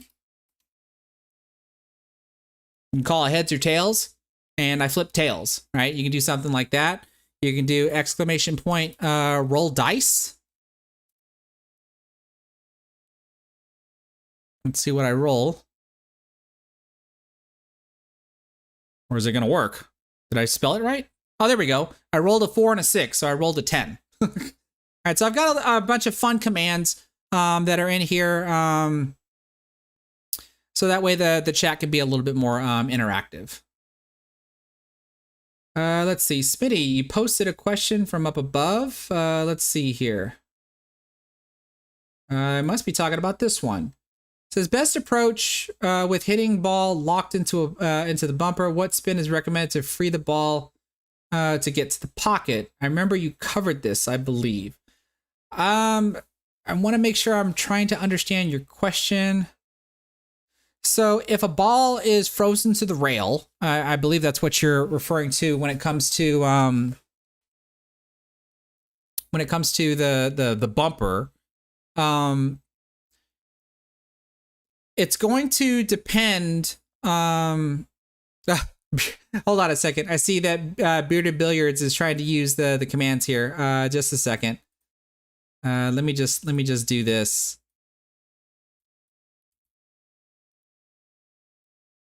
I think if you go to this link that I just posted, it should show you a list of all commands that you can do. So it's going to depend on the cut angle that your cue ball has to it, because if the cut angle is not thin enough, you don't necessarily have to use any types of spins just to be able to make the ball, because you can attempt to hit the ball on the rail at the same time in order to be able to make the ball go in, and you would really attempt to use some type of spin maybe to maneuver your cue ball to the next shot. Whereas if the ball if the cue ball angle to the object ball is too thin, then just like we saw on my opponent's last shot, you have to miss the ball entirely and spin the cue ball towards the object ball, which is most likely going to always be referred to as inside spin. You're going to spin the cue ball in the direction that you want the cue ball to run into the object ball and follow the path that the object ball is going to take. So on the last shot that my opponent ended up doing, he had to use right spin. He wanted to hit the rail just before the object ball, spin the cue ball to the right, and essentially kick the object ball in. If you need to spin the cue ball to the left to cut a ball to the left, then you would use left spin as well. That's how that would typically work, but it would mainly just depend on the cut angle your cue ball has to the object ball. If it's not too thin, you don't necessarily have to spin your cue ball in order to make the ball, but you would want to spin the cue ball in order to maneuver to your next shot. Whereas if the cue ball, if the cut angle was too thin, then you're more than likely going to have to spin the cue ball in order to make the object ball in. So I hope that makes sense. Let's see here. What's this? Jeff Peschel, he says, advice on mental approach since moving to a 5 recently in 8-ball, especially being consistent. We had tri-cups and I played my best pool against the 6 to win the match and get into the world. Advice on mental approach. You already stated that you played your best pool against a 6 and won. How do you think you would feel if you lost? You played your best pool, but lost. How do you think you might feel during that? I would hope that you would feel okay. It would clearly suck that you lost, but I always like to say, if you're able to play your best and you still lose, well, typically that should mean that you just got outplayed by your opponent. You got beat by a better player. And that should be a loss that is easier to swallow than just playing nervously, playing recklessly, maybe even being defeated before the match even starts, right? Because you're just making a bunch of careless mistakes. So the best advice that I usually try to give, especially for us amateurs here, is to always try to play your best and not play scared. That's easier said than done, right? If you're playing someone that you know that is miles better than you, the best thing you can do is just play your best, play the game the way that you would play normally, regardless of who your opponent is. Learn from the mistakes that you make during the match. Maybe you didn't play a tight enough safety. Maybe you went for a shot that you probably shouldn't have. And just always learn from that, regardless. So that's why, even for me, when I'm watching my matches here, whether I win or lose, I'm always trying to learn something. And what I'm saying right now, that it's just easier said than done. I mean, you're going to have those matches where you're going to get overly emotional, especially if you're on the losing side like I was during this match here. But I never really lost my cool. Now, I don't remember if I entered like the give up mode during that match or not. I think I still tried to play my best all the way through. It just wasn't my night. But then all I can do is try to learn from it, brush the loss off, and then go into the next match, which is hopefully what we're going to see here for the 8-ball match, because this match here that we're about to review is against the same opponent and it's on the same night. So let's go ahead and take a look at it and see how I do. I'm going to switch on over to this view, which has a little bit more of a black and white grayish theme because we're playing 8-ball. And since I'm a skill level 7 in 8-ball and my opponent is a skill level 7 in 8-ball, we're only going to do a race to 5. And in 8-ball, we can play 8-ball like a normal 8-ball game. I need to turn on some things here. Let me fix this. And just like before, let me get me out of the way of the pocket. So I'm just going to shrink me down just a little bit here. Okay. So in 8-ball, APA 8-ball, this isn't point oriented. This is rack oriented. So in this match here, all that we worry about is making the 8-ball after we sink all of our solids or after we sink all of our stripes. Not every ball is worth a point, just like it is in 9-ball. So let's watch the lag here and see if I'm going to be able to get the break first in this match.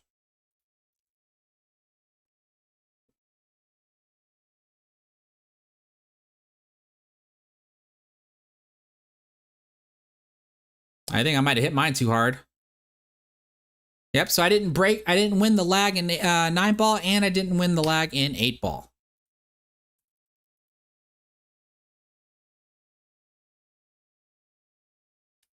Oop. Okay, here we go.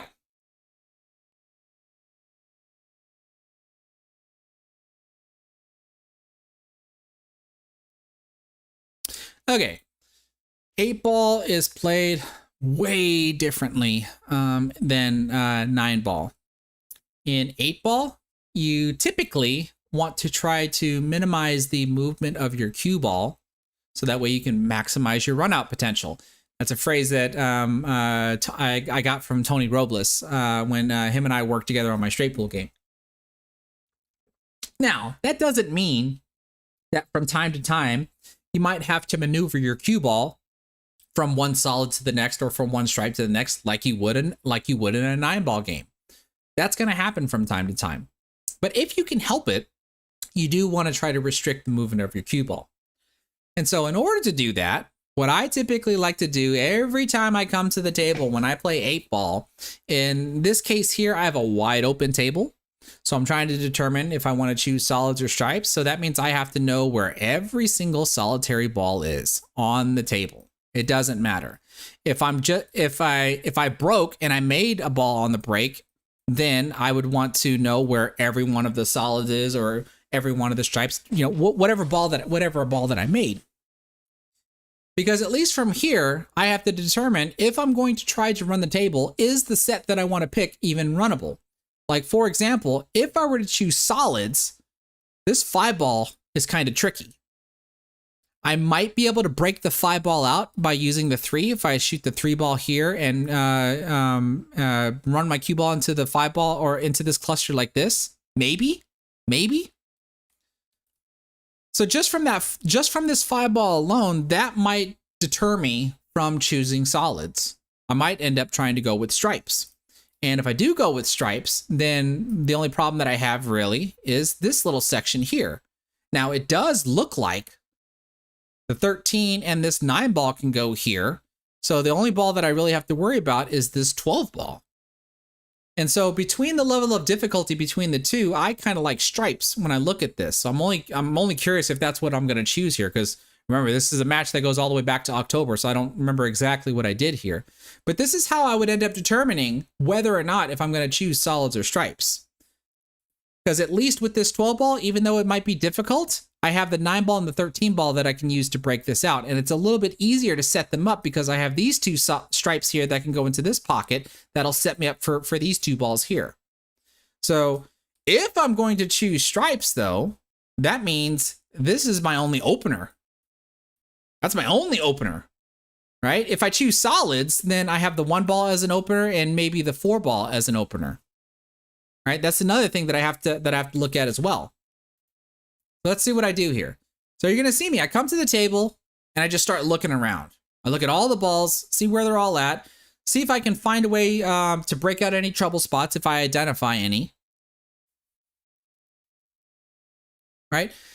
Where I can say is that a lot of amateurs, what they'll do is they'll come up to the table and immediately start shooting the 1-ball or immediately start shooting the 4-ball because they're balls that can be made.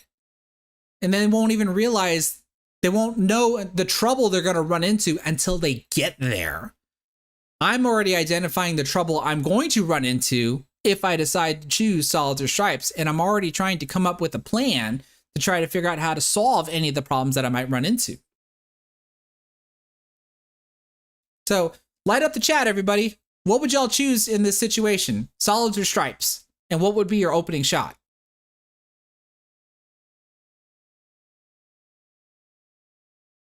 As I'm still trying to figure out what I'm going to choose here. Oh, and I did forget, it is an open table. So if I wanted to, I can shoot a stripe into a solid or a solid into a stripe.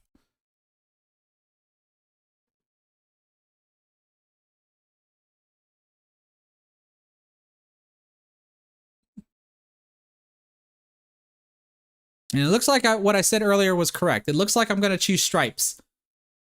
Because it looks like I'm eyeballing that 15-ball.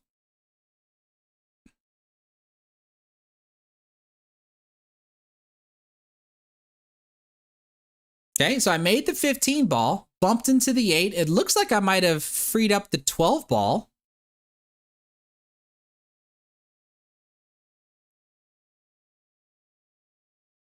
The 12-ball can now be made into this pocket because the 8's not really blocking it.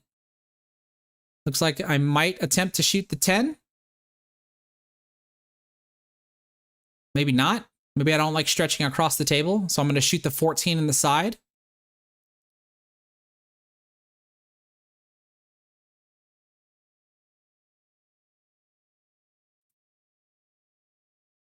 Now I'm probably going to shoot the 10 now that I can comfortably reach the cue ball.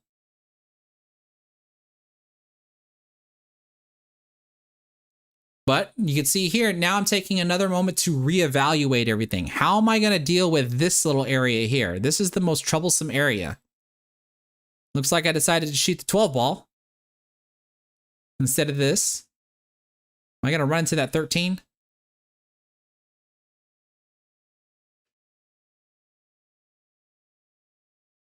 I did. Oh, but I didn't make the 12. All right, so my opponent gets to come to the table. Now I'm not sure about this, but at least between the 2 ball, the 5 ball, and the 3 ball, I have these corner pockets blocked.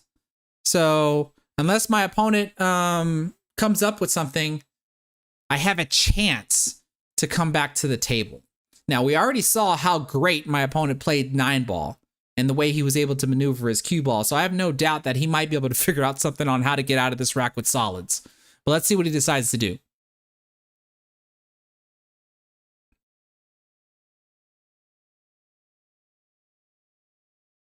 So he immediately identifies that the 2 ball is kind of a trouble ball here, and he looks like he's going to try to cut it all the way down to the corner.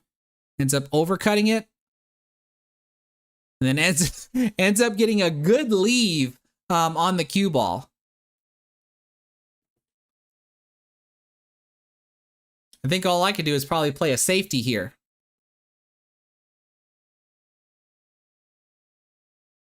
Maybe have my cue ball clip the 9 and try to tuck my cue ball underneath the 11.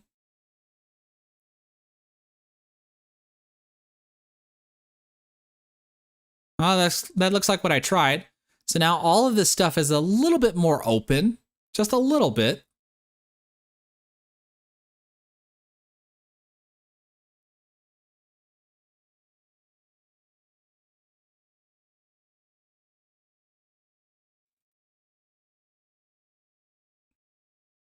Okay, opponent plays safe again.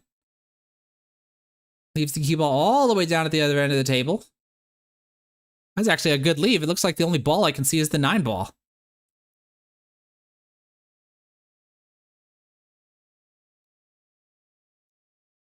I think all I can do is try to play the same safety here again. I'm not trying to go for some hero shot to where if I miss, now the table's going to be wide open for my opponent.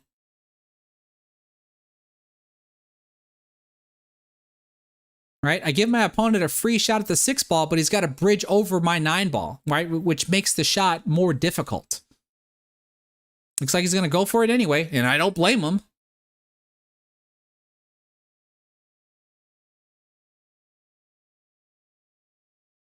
Overcuts the 6 ball. Have I gotten an opportunity yet? Looks like I might be able to shoot the 12. And the 10, actually. It looks like I can do both.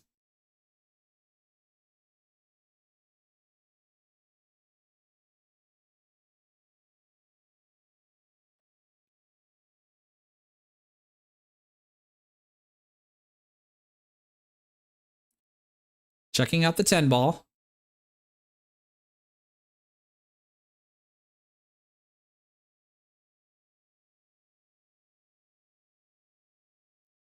Here, that looked like I might be checking to see if the 9 ball passes the 11.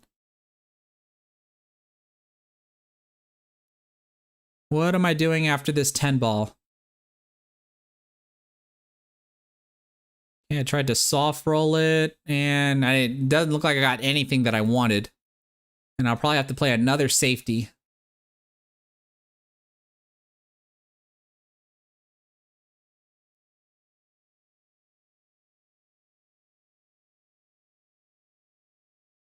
So far, a patient game.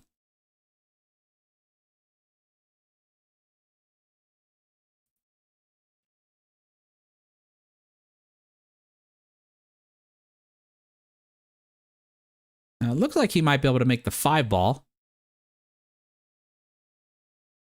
He can. All right, good shot.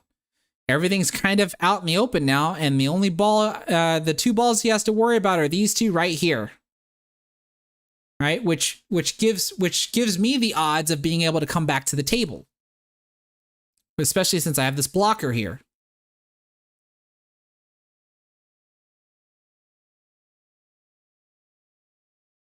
I'm not sure what he's doing here. Is he thinking about trying to play another safety?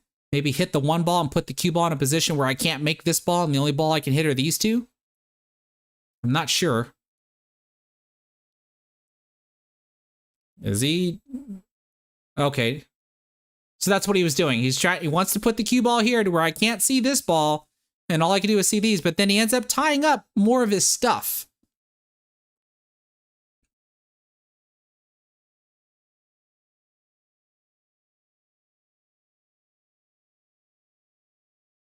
I think all I can do is keep playing the same safety that I have been playing. Clip the 9, send my cue ball over here by this 11 ball, maybe try to tuck it underneath the 11.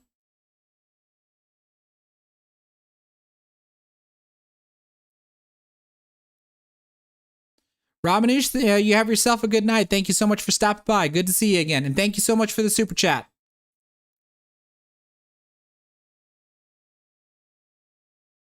Oh, I didn't realize I could see the 11.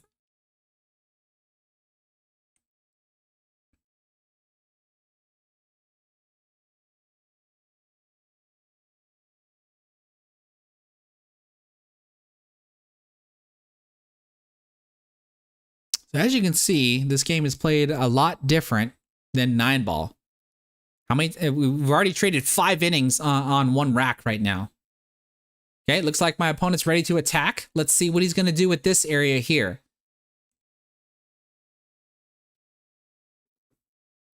Now, he's in a good position to attack it right now. He can try to shoot the 4 ball into the side pocket and maybe get the cue ball to do this. Just like that, he was able to free up his 3 ball, but then we still got the 2 and the 6, and you can see he does not like it. He does not like it. Because now he has to decide at this point, does he still continue to try to run out, or does he try to duck and play safe? And in this position, how do you do that?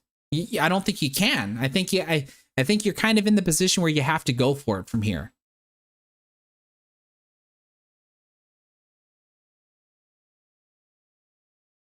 All right, so we got his 7 balls gone, the 4 balls gone, the 3 balls gone, and the 5 ball. So now he's looking at trying to make the 1, and he's got to figure out how to get back over here for these balls. I don't know what he's going to do here. Maybe some left spin on the cue ball. That's what he tried. Bumps the 6, but it bumps into the 2 ball. And so you can see here, this is where I get to come back. I'm more than likely going to get to come back to the table. I think it's safe to say that.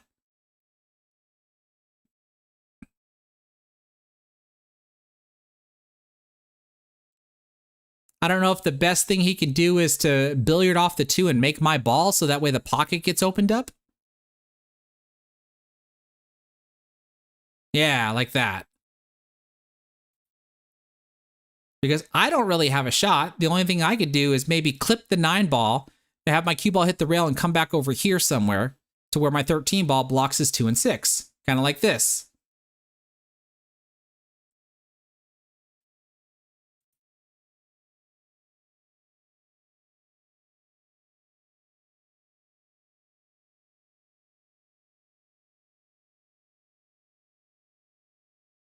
So it's like we're playing chess, right? We're just moving our pieces into position until we're ready to attack.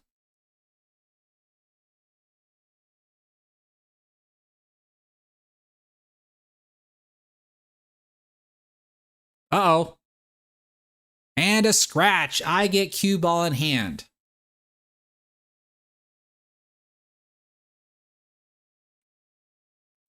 All right, everybody. This is what I always like to do in situations like this. What's your run out order? You have cue ball in hand. I'm thinking the 9 ball's got to be shot first. Then the 11. Then we'll use the 13 as the key ball to the 8 ball to go maybe into the side pocket or maybe into the corner. That's at least what I think. Another option would be to shoot the 9 ball. Then we could shoot the 13, get position back for the 11 to maybe play a stop shot on the 11 so that way we can play the 8 ball in the side pocket. I think that's another option. What do y'all see, everybody? But I think we got to start with the 9. We have to start with the 9.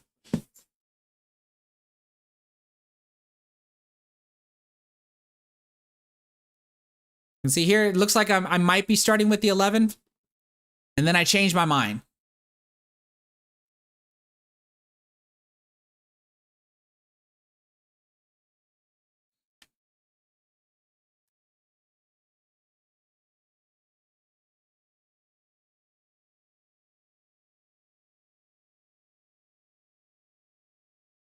Ooh, where did this come from, Bree?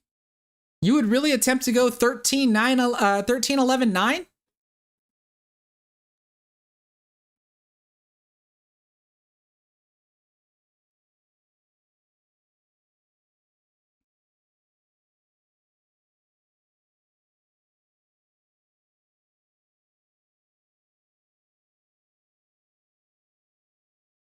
Yeah, so it looks like I did 9, 11, 13, and then 8, but 8's probably going to go into the corner.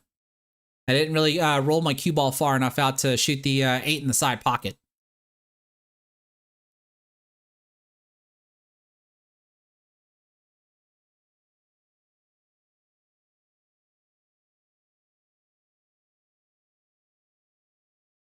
And there we go. I take the first rack down. 6 innings later, the match is over.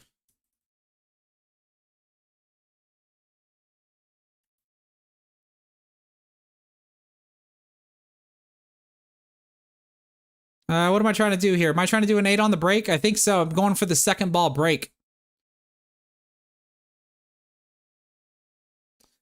What did I make on the break, though? I see the 1 ball, 2 ball. I don't see the 3 ball. 4, 5, 6, 7. So it looks like the 3 ball's down. 9, 10, 11. Or no, 10, 11, 12, 13, 4. So I'm solids.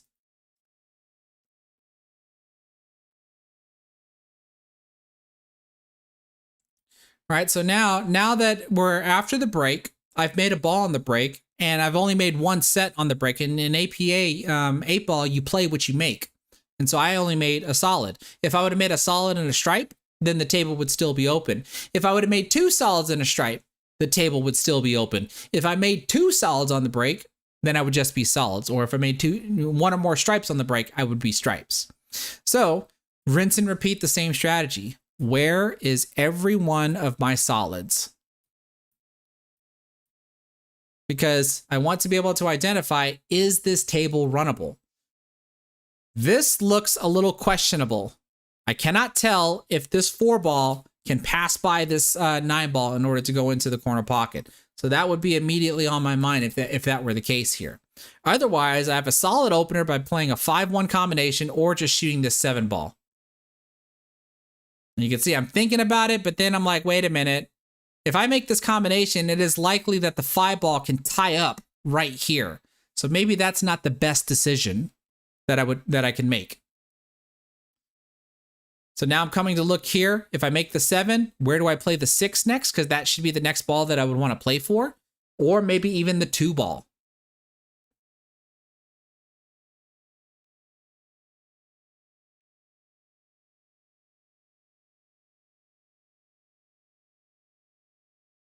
So I do opt to play the 7 ball. Stop shot on the 7 ball in order to play the 6 ball into the side pocket, which probably means I'm going to lead up to the 2 ball next. But then I got to still wonder about this 4 ball.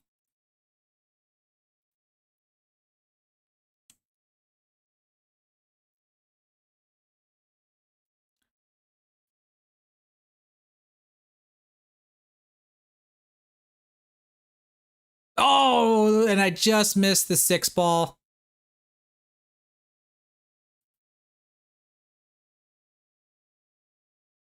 Maybe I could have made the 4 ball or the 2 clearly. I just can't really tell. Let's see what my opponent does.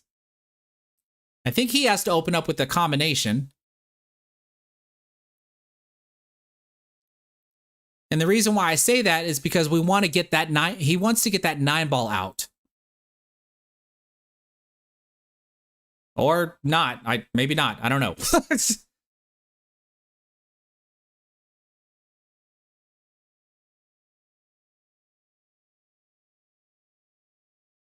There we go. Now we got the 9 ball loose.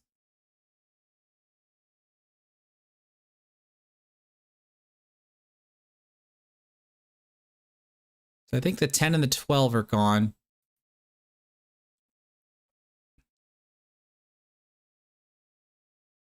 Okay, 11 in the side.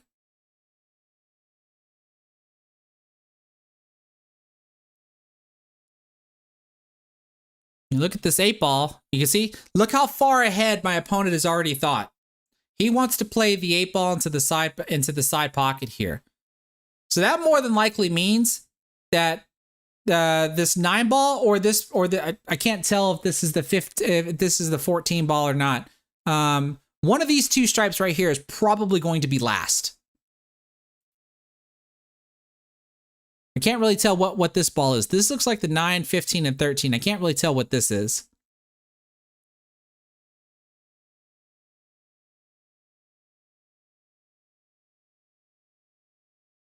I don't know what ball that is, but it must. But I know what these balls are.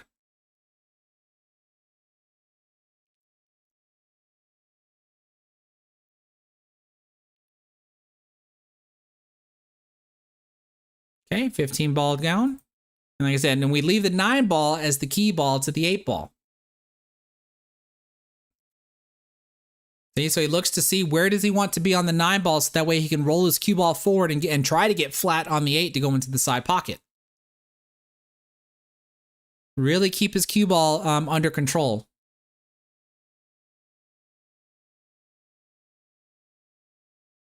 This looks good.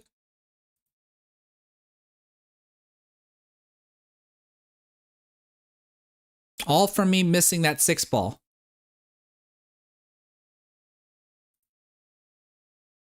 Now, normally an APA 9-ball, or I'm sorry, APA 8-ball, when you're shooting the 8-ball, you are supposed to take like a personal object. You're supposed to have some sort of marker that you're going to use and place it next to the pocket that you plan on playing the 8-ball in. Here at the local league level, sometimes players do agree that it's okay to call what pocket the 8-ball is going to go in. But once you get to tri-cups or you get to the world qualifiers, that goes out the window. You must mark the pocket with some sort of personal object. So people typically have like their own custom pocket markers, or a lot of times what I'll end up doing is I'll pull my wallet out and I'll just put my wallet on the table next to the pocket that I want to make it in. But here, with my opponent here, we're just calling what pocket we want the 8-ball to go in. Smashing break by my opponent. What balls went in? Let's see. I don't see the 1 ball, 2, 3. I don't see the 4 ball either. 9. That looks like the 10, 11, 12, 13, 14, and I don't see the 15 ball. So a solid and stripe have been dropped on the break. So therefore, he's able to play an open table.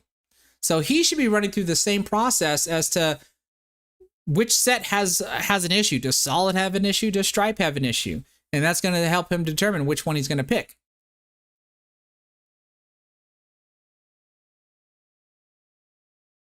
So because of this almost makes solids and stripe difficult to choose from. However, because of these 2 stripes out here, they give you the possibility of breaking out everything over here. So I kind of like stripes better, but then again, stripes doesn't really have a good opener either, because that's something that you have to take into consideration. What is your opening shot going to be? What is he looking at there? He was looking at the 13 ball. Is he going to play the 13? Oh, he tried to play the 13 off the 9. So he really liked stripes, even though he didn't have a good opener of stripes. He really wanted stripes. He did not like the 3 ball and the 5 ball. And truth be told, I don't like the 3 ball or the 5 ball.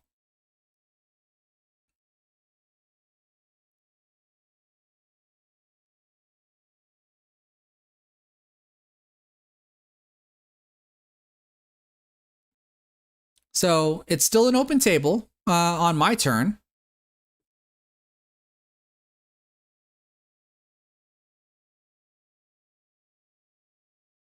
And just like before, I'm checking everything out before I start shooting.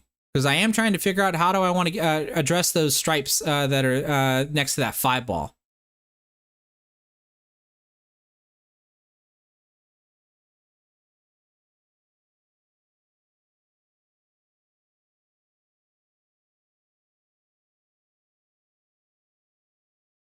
I don't know what I just did there.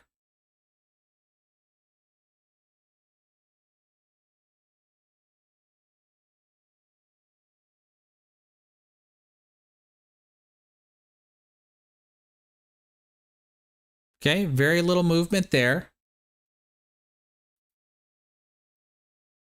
So I have to be trying to go into these balls now, probably with just some bottom spin. Kind of like that.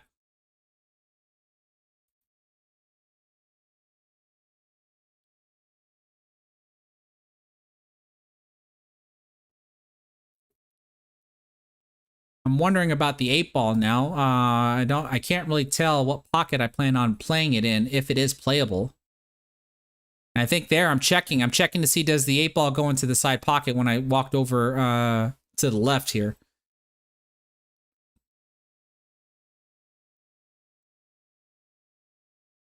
Gearing up to shoot the 9 ball.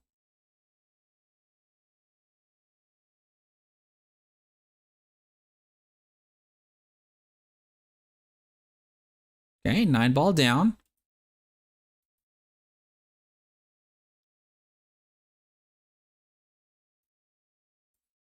I have no choice but to try to cut the 13 ball and get my cue ball to come 2 rails around for position on the 11 ball.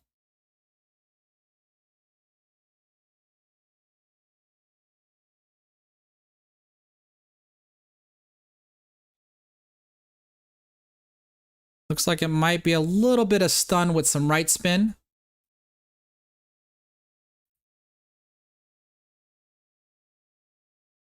Kind of like this. That looks like maybe that's the 15 ball instead, so we'll just swap them out here. Do I just roll this ball in? I do.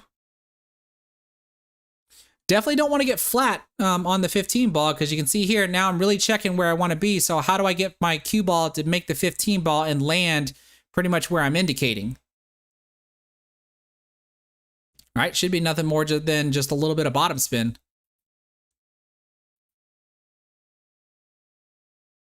Kind of like that. That way I can play the 8 in the side.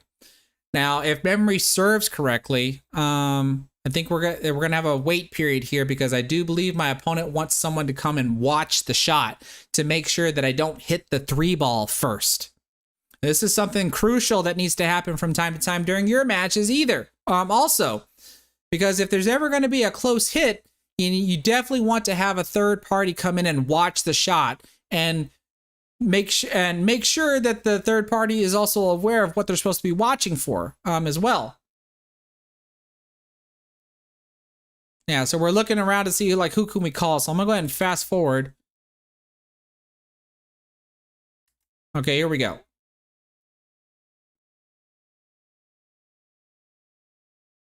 And then y'all tell me, is this a good hit or a bad hit?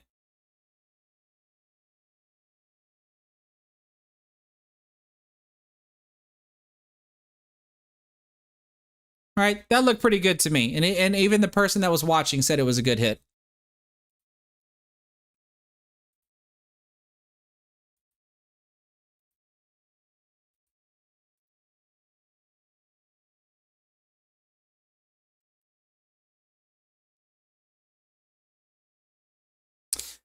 So I'm trying the second ball break here in efforts to try to make the 8 ball on the break.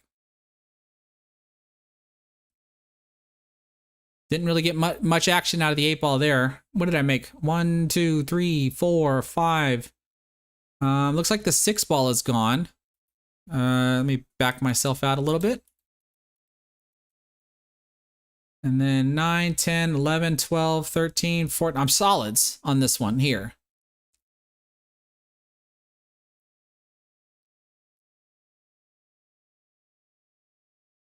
All right, so look at the table. It's the same exercise over and over again. Where are all my solids?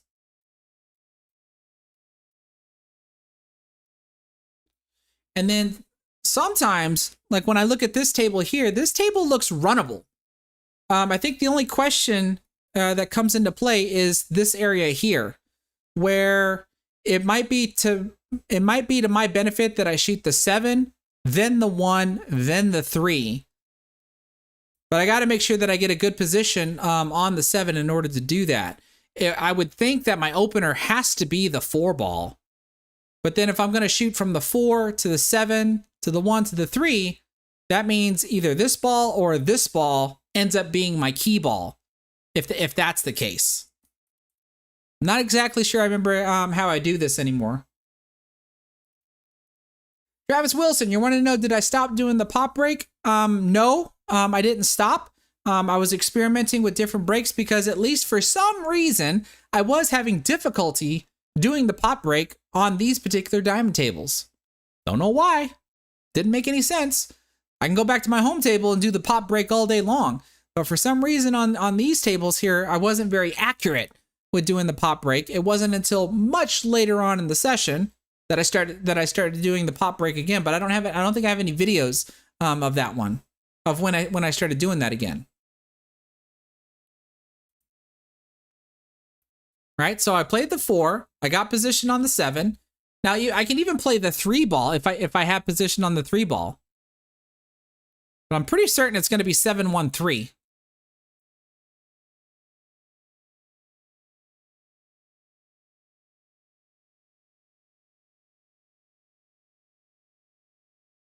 Right, there's the 7 ball. 1 in the side, 3 in the corner. And then I got to figure out how I'm going to use these 2 as my key balls to the 8 ball. And more than likely, that means the 5 ball might be my key ball. Maybe.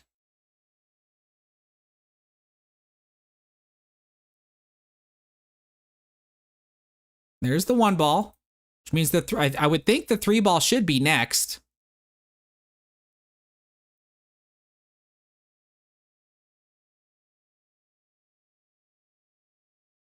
I can play the 3 in the corner, and I would want to try to get my cue ball almost back to where it is, maybe closer towards the middle of the table.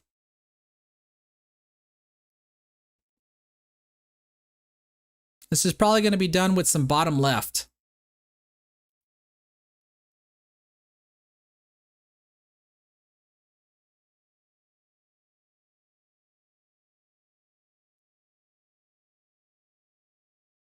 So that means, so that means I wanted to get position on the 2 ball. Let's talk about this.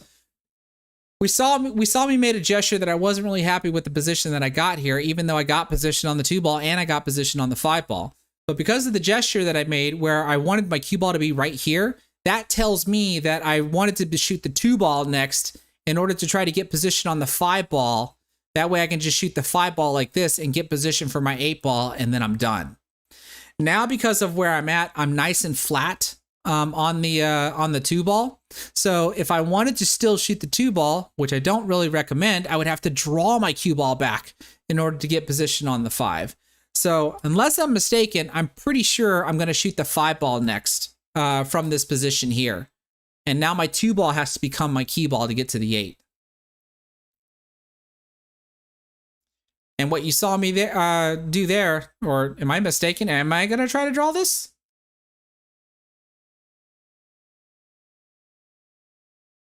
I guess so.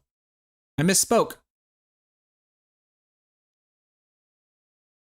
Yeah, so I misspoke. I would have thought that I would have pivoted and shot the 5 ball instead.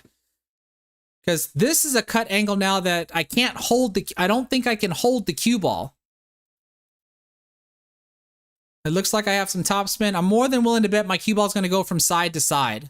I'm not going to be able to hold it over here because the cut's too thin. Don't touch the 10. There we go.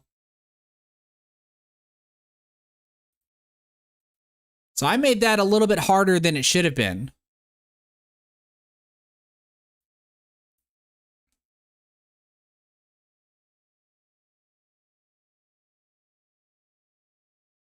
But guess what? That was a break and run. I had a break and run in 9 ball, and I had a break and run in 8 ball. My opponent, I think he had a break and run and 9-ball, and he had a 9 on the snap.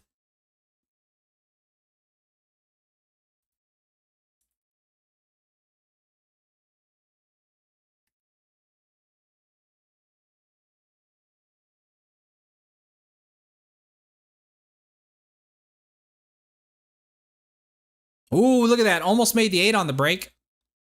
But I think this one is dry.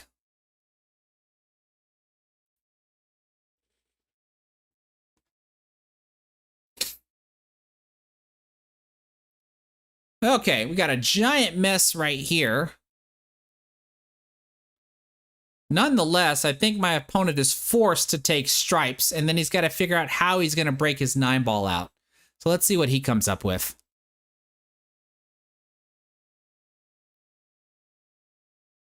He's going to want to break that 9-ball out as soon as possible, too. Okay, stop shot on the 14. Like, maybe do you try to break it out right now, shoot this ball in, have the cue ball come out like this? And maybe these are your backup shots? Or maybe this is a backup shot? Can't really tell.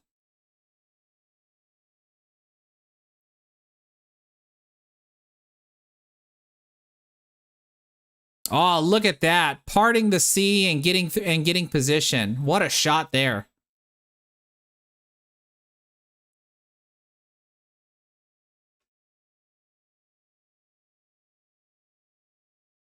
I think that was the 12 ball. GB Main, you're wanting to know, was the 9-ball game a 17-3? As a skill level 9, I don't have the tables memorized. I can look it up. You might be right.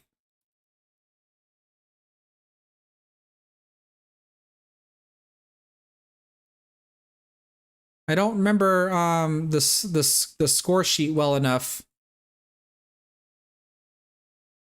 Yeah, I don't. You might be right if it was a 17-3 or a 16-4, because I lost by a pretty good margin on that one. Let's see. I lost track of what my opponent's doing. He's got the 13 ball, the 10, and the 15 left.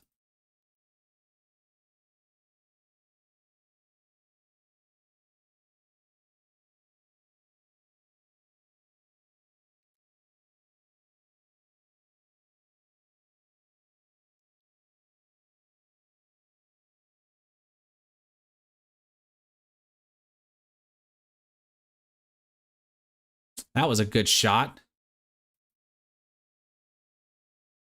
Oh, is he flat? You saw how he kind of like slammed the chalk on the table? He doesn't have a decent angle, so that way he can maneuver to the 15 ball. Yeah, it looks like he's going to try to power draw this thing.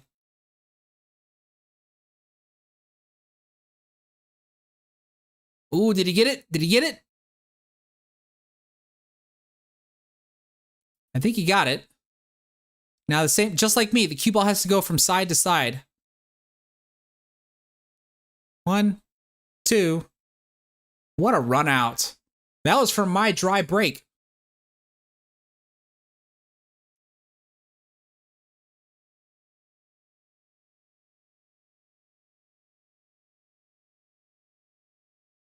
Woo! Wiped its feet on the way in. Now we gotta. This is a better match than the 9-ball match. 3-2 in my favor.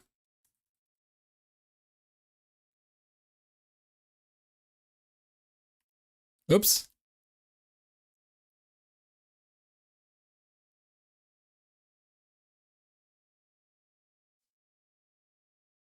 And it looks like my opponent broke dry.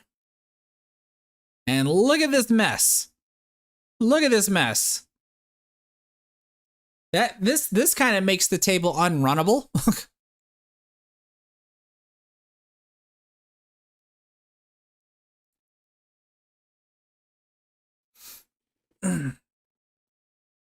Let's see here. I kind of like stripes in this situation though, right? You got this 1 ball staring at you in the face, but this 2, 6, and 5 are just too tied up, and the 3 and 4 you can't use them to break these balls out. At least with the 9, and I believe this is the, I think this is the 10 ball, or no, that's the 10 ball. Maybe this is the 12. You've got these stripes here that you can use to break some stuff up. I think I like stripes in this case. Oh, geez. I'm guessing I was trying to make that ball and maybe break out the 9, but I massively overcut that ball.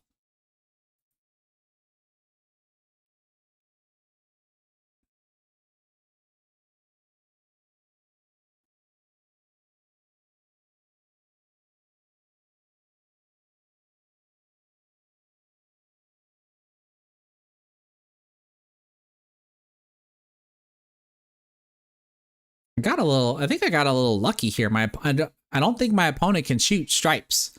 And I mean, he could try to cut that 13 ball, but then he's going to lose control of his cue ball, I would think. But if I'm in my opponent's position, I don't want solids. Oh, wait a minute. Does he have a combo? Can he shoot the 15 into the 5 and make this ball here? I think this is the 12.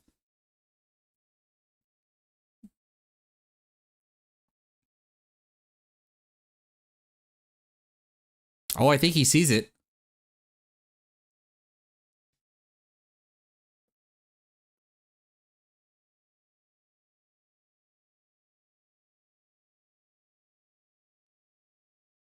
Yep. Oh, geez. What the heck?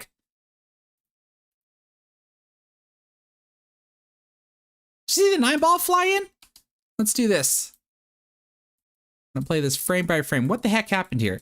So he makes the 5 or 15 go into the 5. Then the 15 hits the 6, and the 6 hits the 9 ball in. What a split shot to claim stripes there.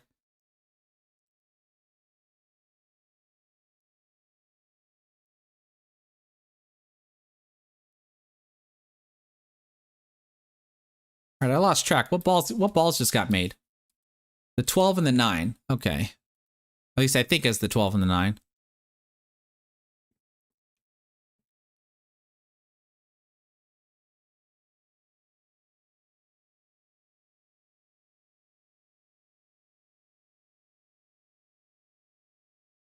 Okay, so this is looking good for my opponent. I would think you would cut the 11 in the side, maybe?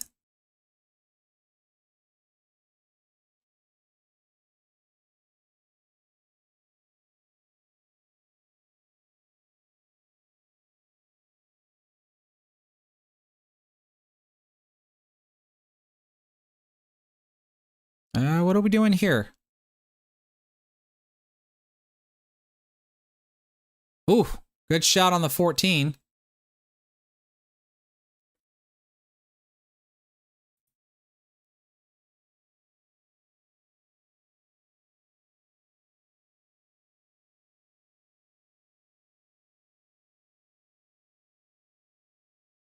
Okay, not bad, not bad. What do you do here? Cut the 10 and then bump into the 13?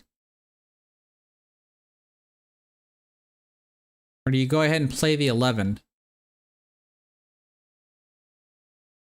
Nope, my opponent likes the 10. It's going to stun over into the 13 ball. Like so. He's going to have to use the 13 ball to get back on the 11.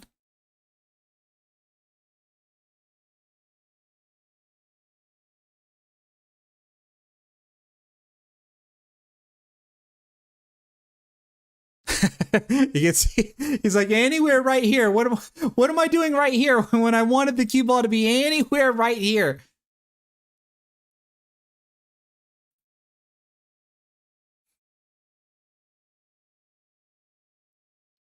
Well, the question is going to be is he going to run into my 1 ball? It looks like he definitely has to cut the 11 in the side. Will the cue ball miss my 1 ball? And it does. What a shot. What a run out. And it's a tie game, 3-3.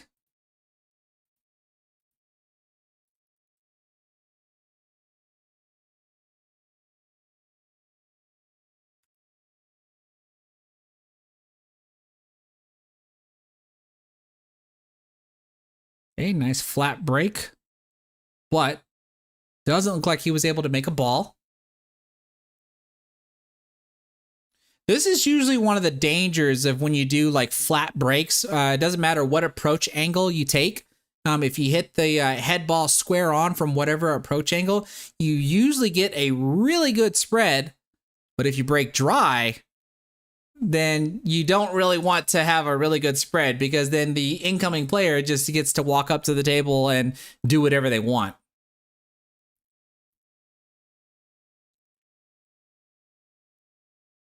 So when it comes to solids, that's what I'm looking at. This looks like the only ball that's in question, but then stripes becomes a problem because of this solid that's blocking the pocket from these three stripes here.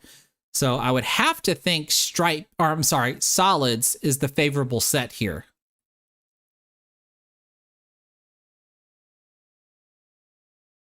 Maybe. I'm pretty sure of it.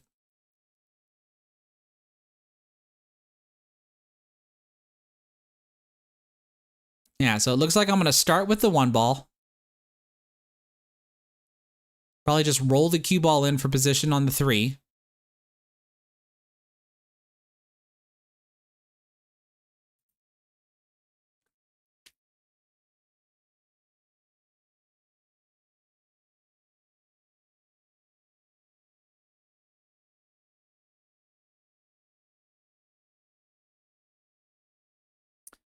Now, from the 3, do I maneuver to the 6 or the 7? I would think the 6. The 6 seems more natural. Except my cue ball kind of died there. I still have position on the 6, just not ideal. All the while, there's this 2 ball here.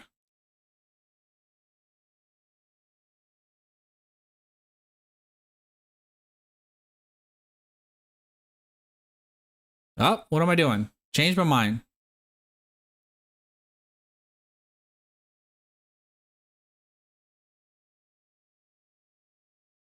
Oh, I think I tried to move this ball out of the way so that way the 2 ball can go. And I don't think the 2 ball can go because I'm checking it. I don't think the 2 ball can go.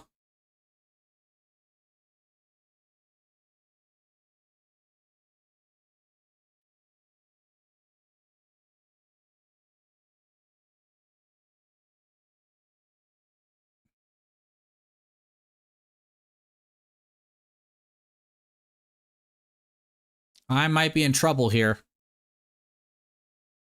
All my attention has to be on this 2 ball now if I'm going to try to run the table.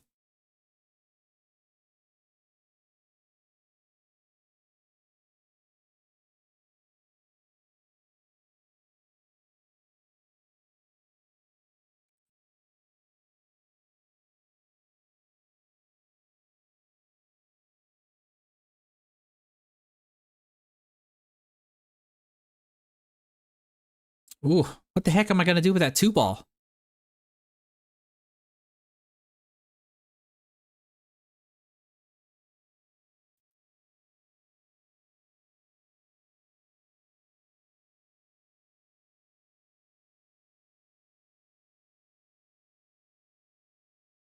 All right, seriously, what the heck am I going to do with this 2 ball?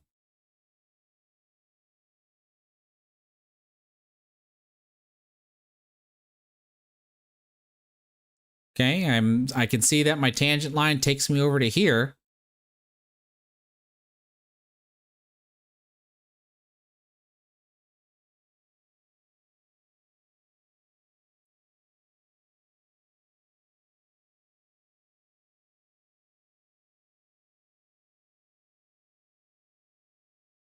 Oh, golly. This is the last position you would ever want to be in, where you've pretty much ran all or most of your balls off the table, but you're unable to finish the table. Because all you've done is you've cleared off all the obstacles that your opponent has to deal with now, especially in the position that I'm in. Now, I do remember this rack, meaning that watch what my decision is going to be and tell me if you agree with it or not. It doesn't really, as far as I'm concerned, it does me no good to try to hit my ball and risk just opening things up. So what do I decide to do?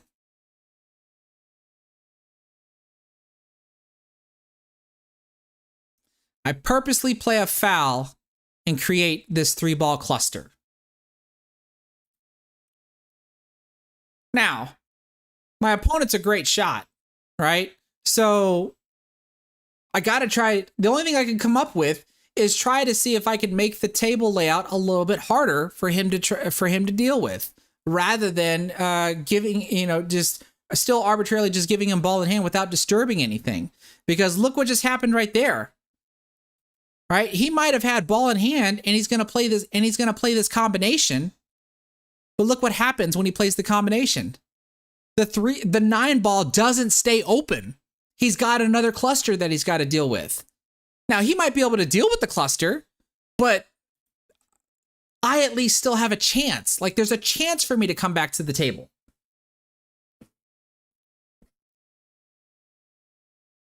Might not be much of a chance, but there is a chance.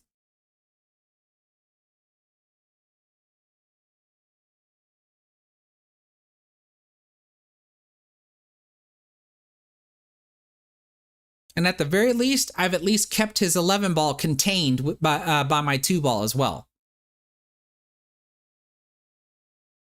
And he's contained it even more.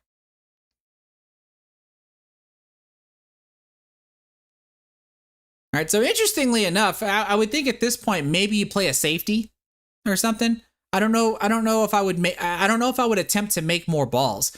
I think maybe I would take my turn here and separate these two and try to send the cue ball up table. Let's see, what has he made so far? The 10 is on the table, the 9 is on the table. I don't see the 11. I don't know what ball this is, and I don't see the 12. All right, but he makes the 10. It looks like he's going to play the 13 and try to run into these two.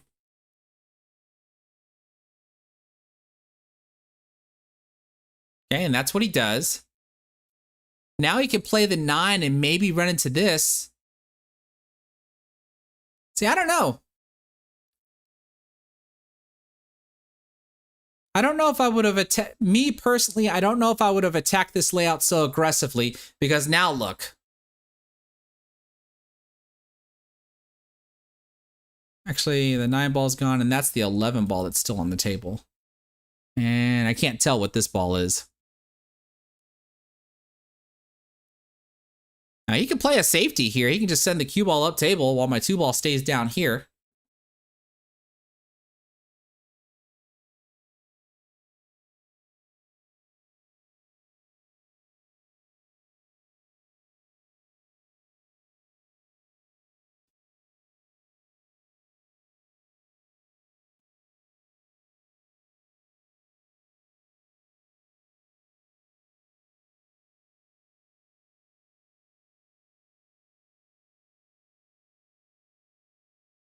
All right, I think you're supposed to just thin this ball, get it closer to this pocket. That way you can just automatically send the cue ball up table.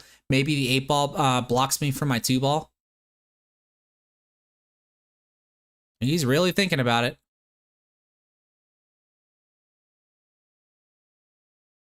Yeah, kind of like this. Oh, but I can see my ball.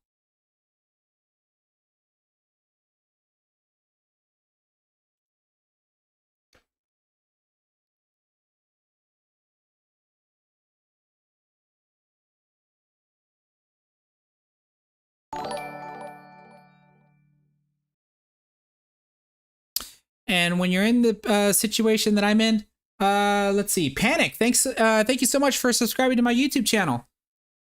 When you're in the position that I'm in, this is do or die. I'm not playing safe here.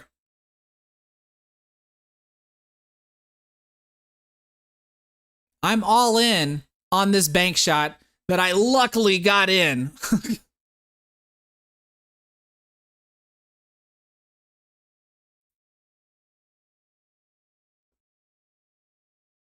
Because that 2 ball wiped its feet on the way in.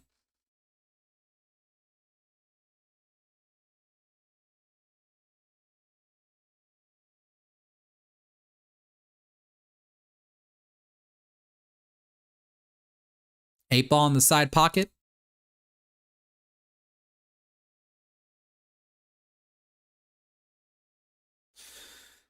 Whew.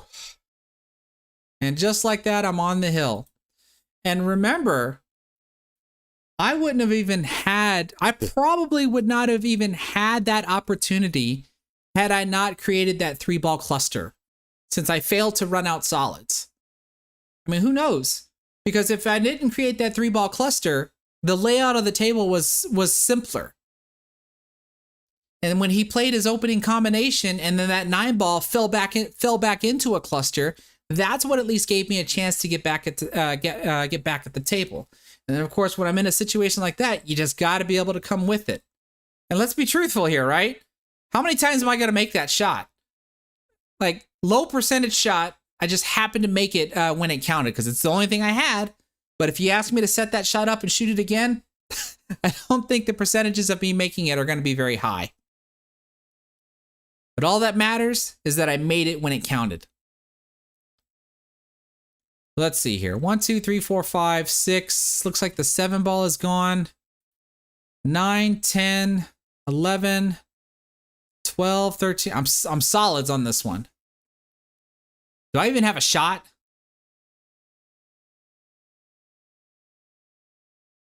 I don't think I have a shot. Maybe the 4 ball into the corner. That's a Hail Mary. And even if I make the 4 in the corner, what am I going to do with this 6 ball?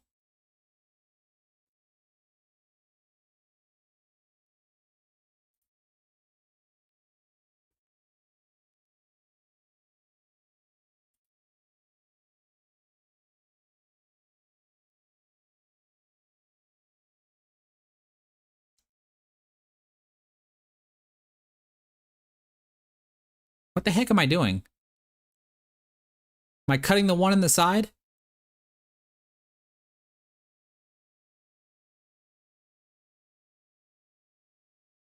Oh, that's at least what I tried.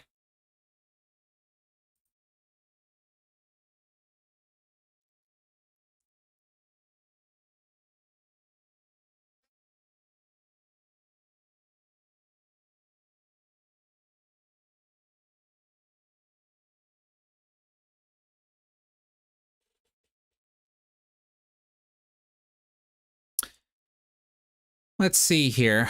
We hopefully can all agree that this is what my opponent has to deal with. I wonder if he's going to try to break it up right now. That is what he did. He's got this ball free, but now he's got to contend with this ball, which he might be able to deal with right now.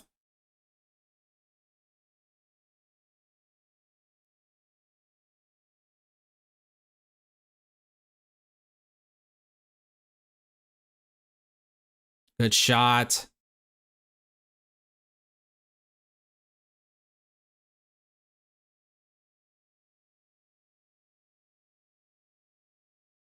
Okay, looks like he's concerned about this ball. Checking to see if it goes here in the corner. It looks like it does. I don't think my 1 ball blocks it. You see the amount of planning that goes into each game here? We don't just get down and shoot balls in. We're already thinking like 3, 4, sometimes 5 balls ahead. Oh, but my opponent didn't make the 14. I have a chance at the table. What am I going to do with my 6 ball? Oh, I can attack it right now with my 1 ball. And that only leaves maybe the 4 ball. It becomes a questionable ball. And then, of course, what am I going to do with the 8 ball? Both of the corner pockets are blocked.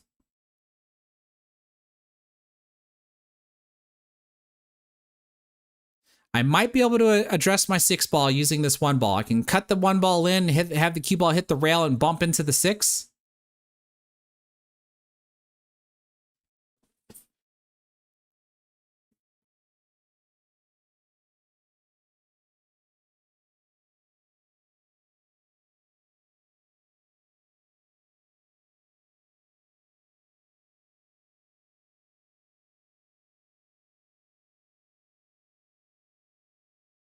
Yep, I think that's what I'm going to do here.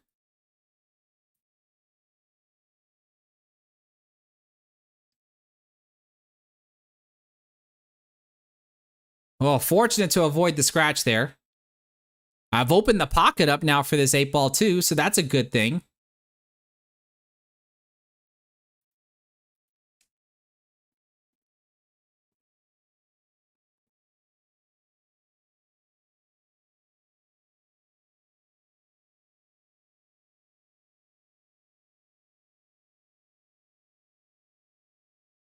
Oh, I hard stunned that ball there. I don't have position on the 4-ball. I think the 4-ball becomes a tricky ball now.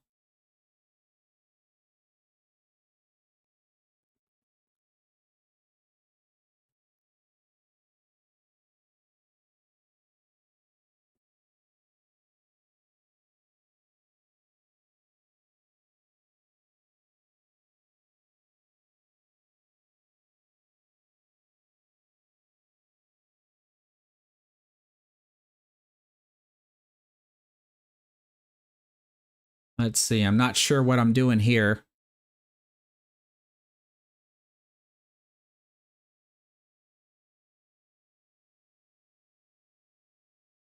Get out of the way of the camera. What did I do? That had to have been some top left spin. All right, so there's the cue ball. My cue ball ends up over here. So that means I must have pushed forward and then came down over here. I'm not even sure what I was doing.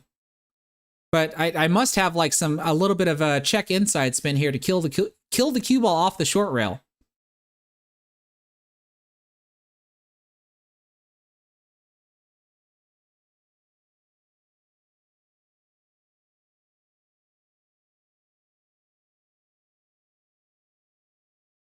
Well, I would think that leaves me no choice but to play the 3-ball and maybe bump into this stripe. I think this has got to be done with some inside spin here.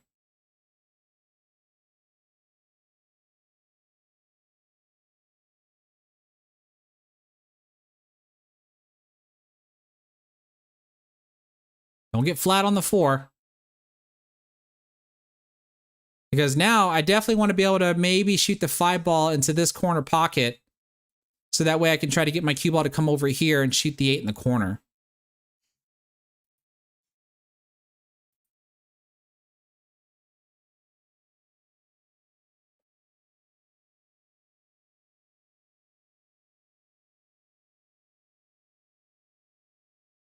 Probably just a rolling cue ball shot here. Cue ball would naturally go over to the side here.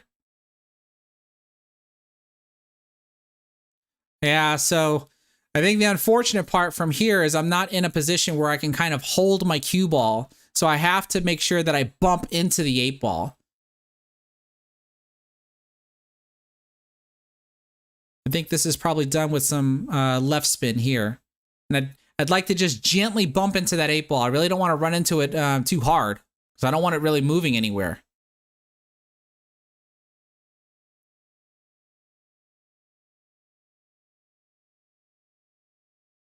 Oh, like that. That was good. Go into the side pocket instead of the corner. And it looks like my opponent concedes on that one.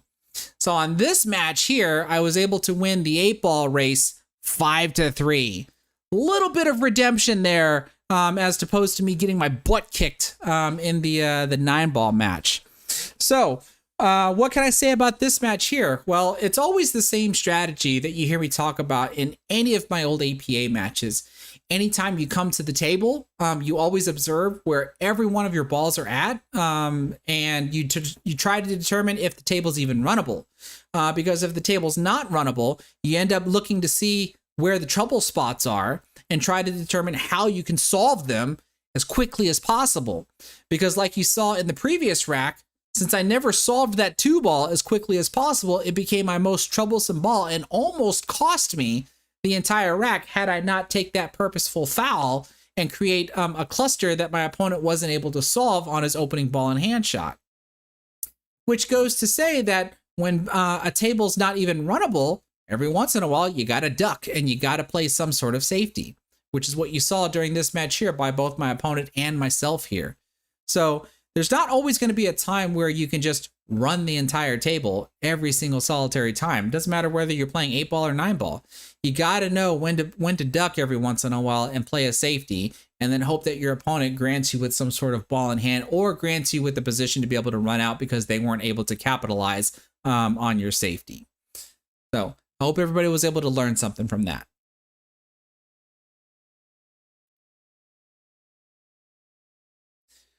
Okay, well, that's pretty much what I had in store for everybody here tonight. So I'm going to go ahead and cut the stream off, and I probably will try to go live again one more time before my surgery. My surgery is scheduled to be in the middle of September.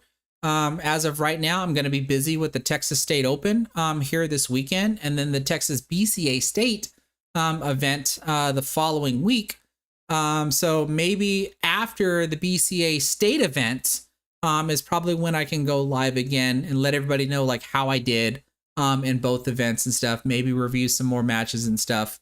But then it won't be until after my surgery is when I can, after I get done handling the pain and stuff that I'm going to have during my recovery, that I'll be able to start trying to produce some more content again.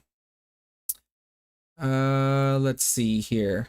Loping CSF, you're saying, did you stick with the Diamond Pro-Am for your 9-footer? Yes, it's going to be a 9-foot diamond table, 4.5 corner pockets by 5-inch side pockets, pro cut. Not changing any of that. I don't know where the fur babies are. They're probably just running around somewhere. They didn't come visit me during my stream today. Otherwise, I'd show them on camera. But they are doing well. And the cat as well. Both my dogs and the cat are doing well. Let's see. Kyle Kerr, you're asking me, did your elbow drop after the hit? I don't remember on which particular shot. I do know from time to time that I do have an elbow drop. But I also know from time to time what ends up happening is after I shoot a shot, what I'll do is I'll put my hand on the table. So you'll see my stick do something like this. It'll go through the cue ball and then it'll come up. I know I have a habit of doing that, but usually those types of movements happen well after I hit the cue ball.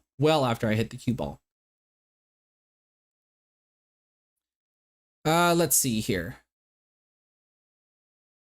Don't really see any questions from here. So yeah, let me go ahead and shut things off for the night. If you haven't done so already, please like the stream on the way out on Facebook or YouTube. If you're watching me on Facebook, maybe consider sharing the stream to your Facebook profile so your friends and family can get to know me, maybe gain an interest in playing pool. And then, of course, share it to your favorite pool groups as well. If you're watching on YouTube, liking the stream boosts me in the algorithm, so that way more people can discover the stream after the fact, since we're about to close off here. I want to thank everybody for being here. Hopefully, I'm not going to be gone for too much longer. Like I said, once I get done recovering, at least from the pain that I'm going to have from my surgery, I can try to go live a little bit more often. In the meantime, like I said, I'm probably going to go through some of my old live streams and start clipping out some of the matches and just posting them as separate videos.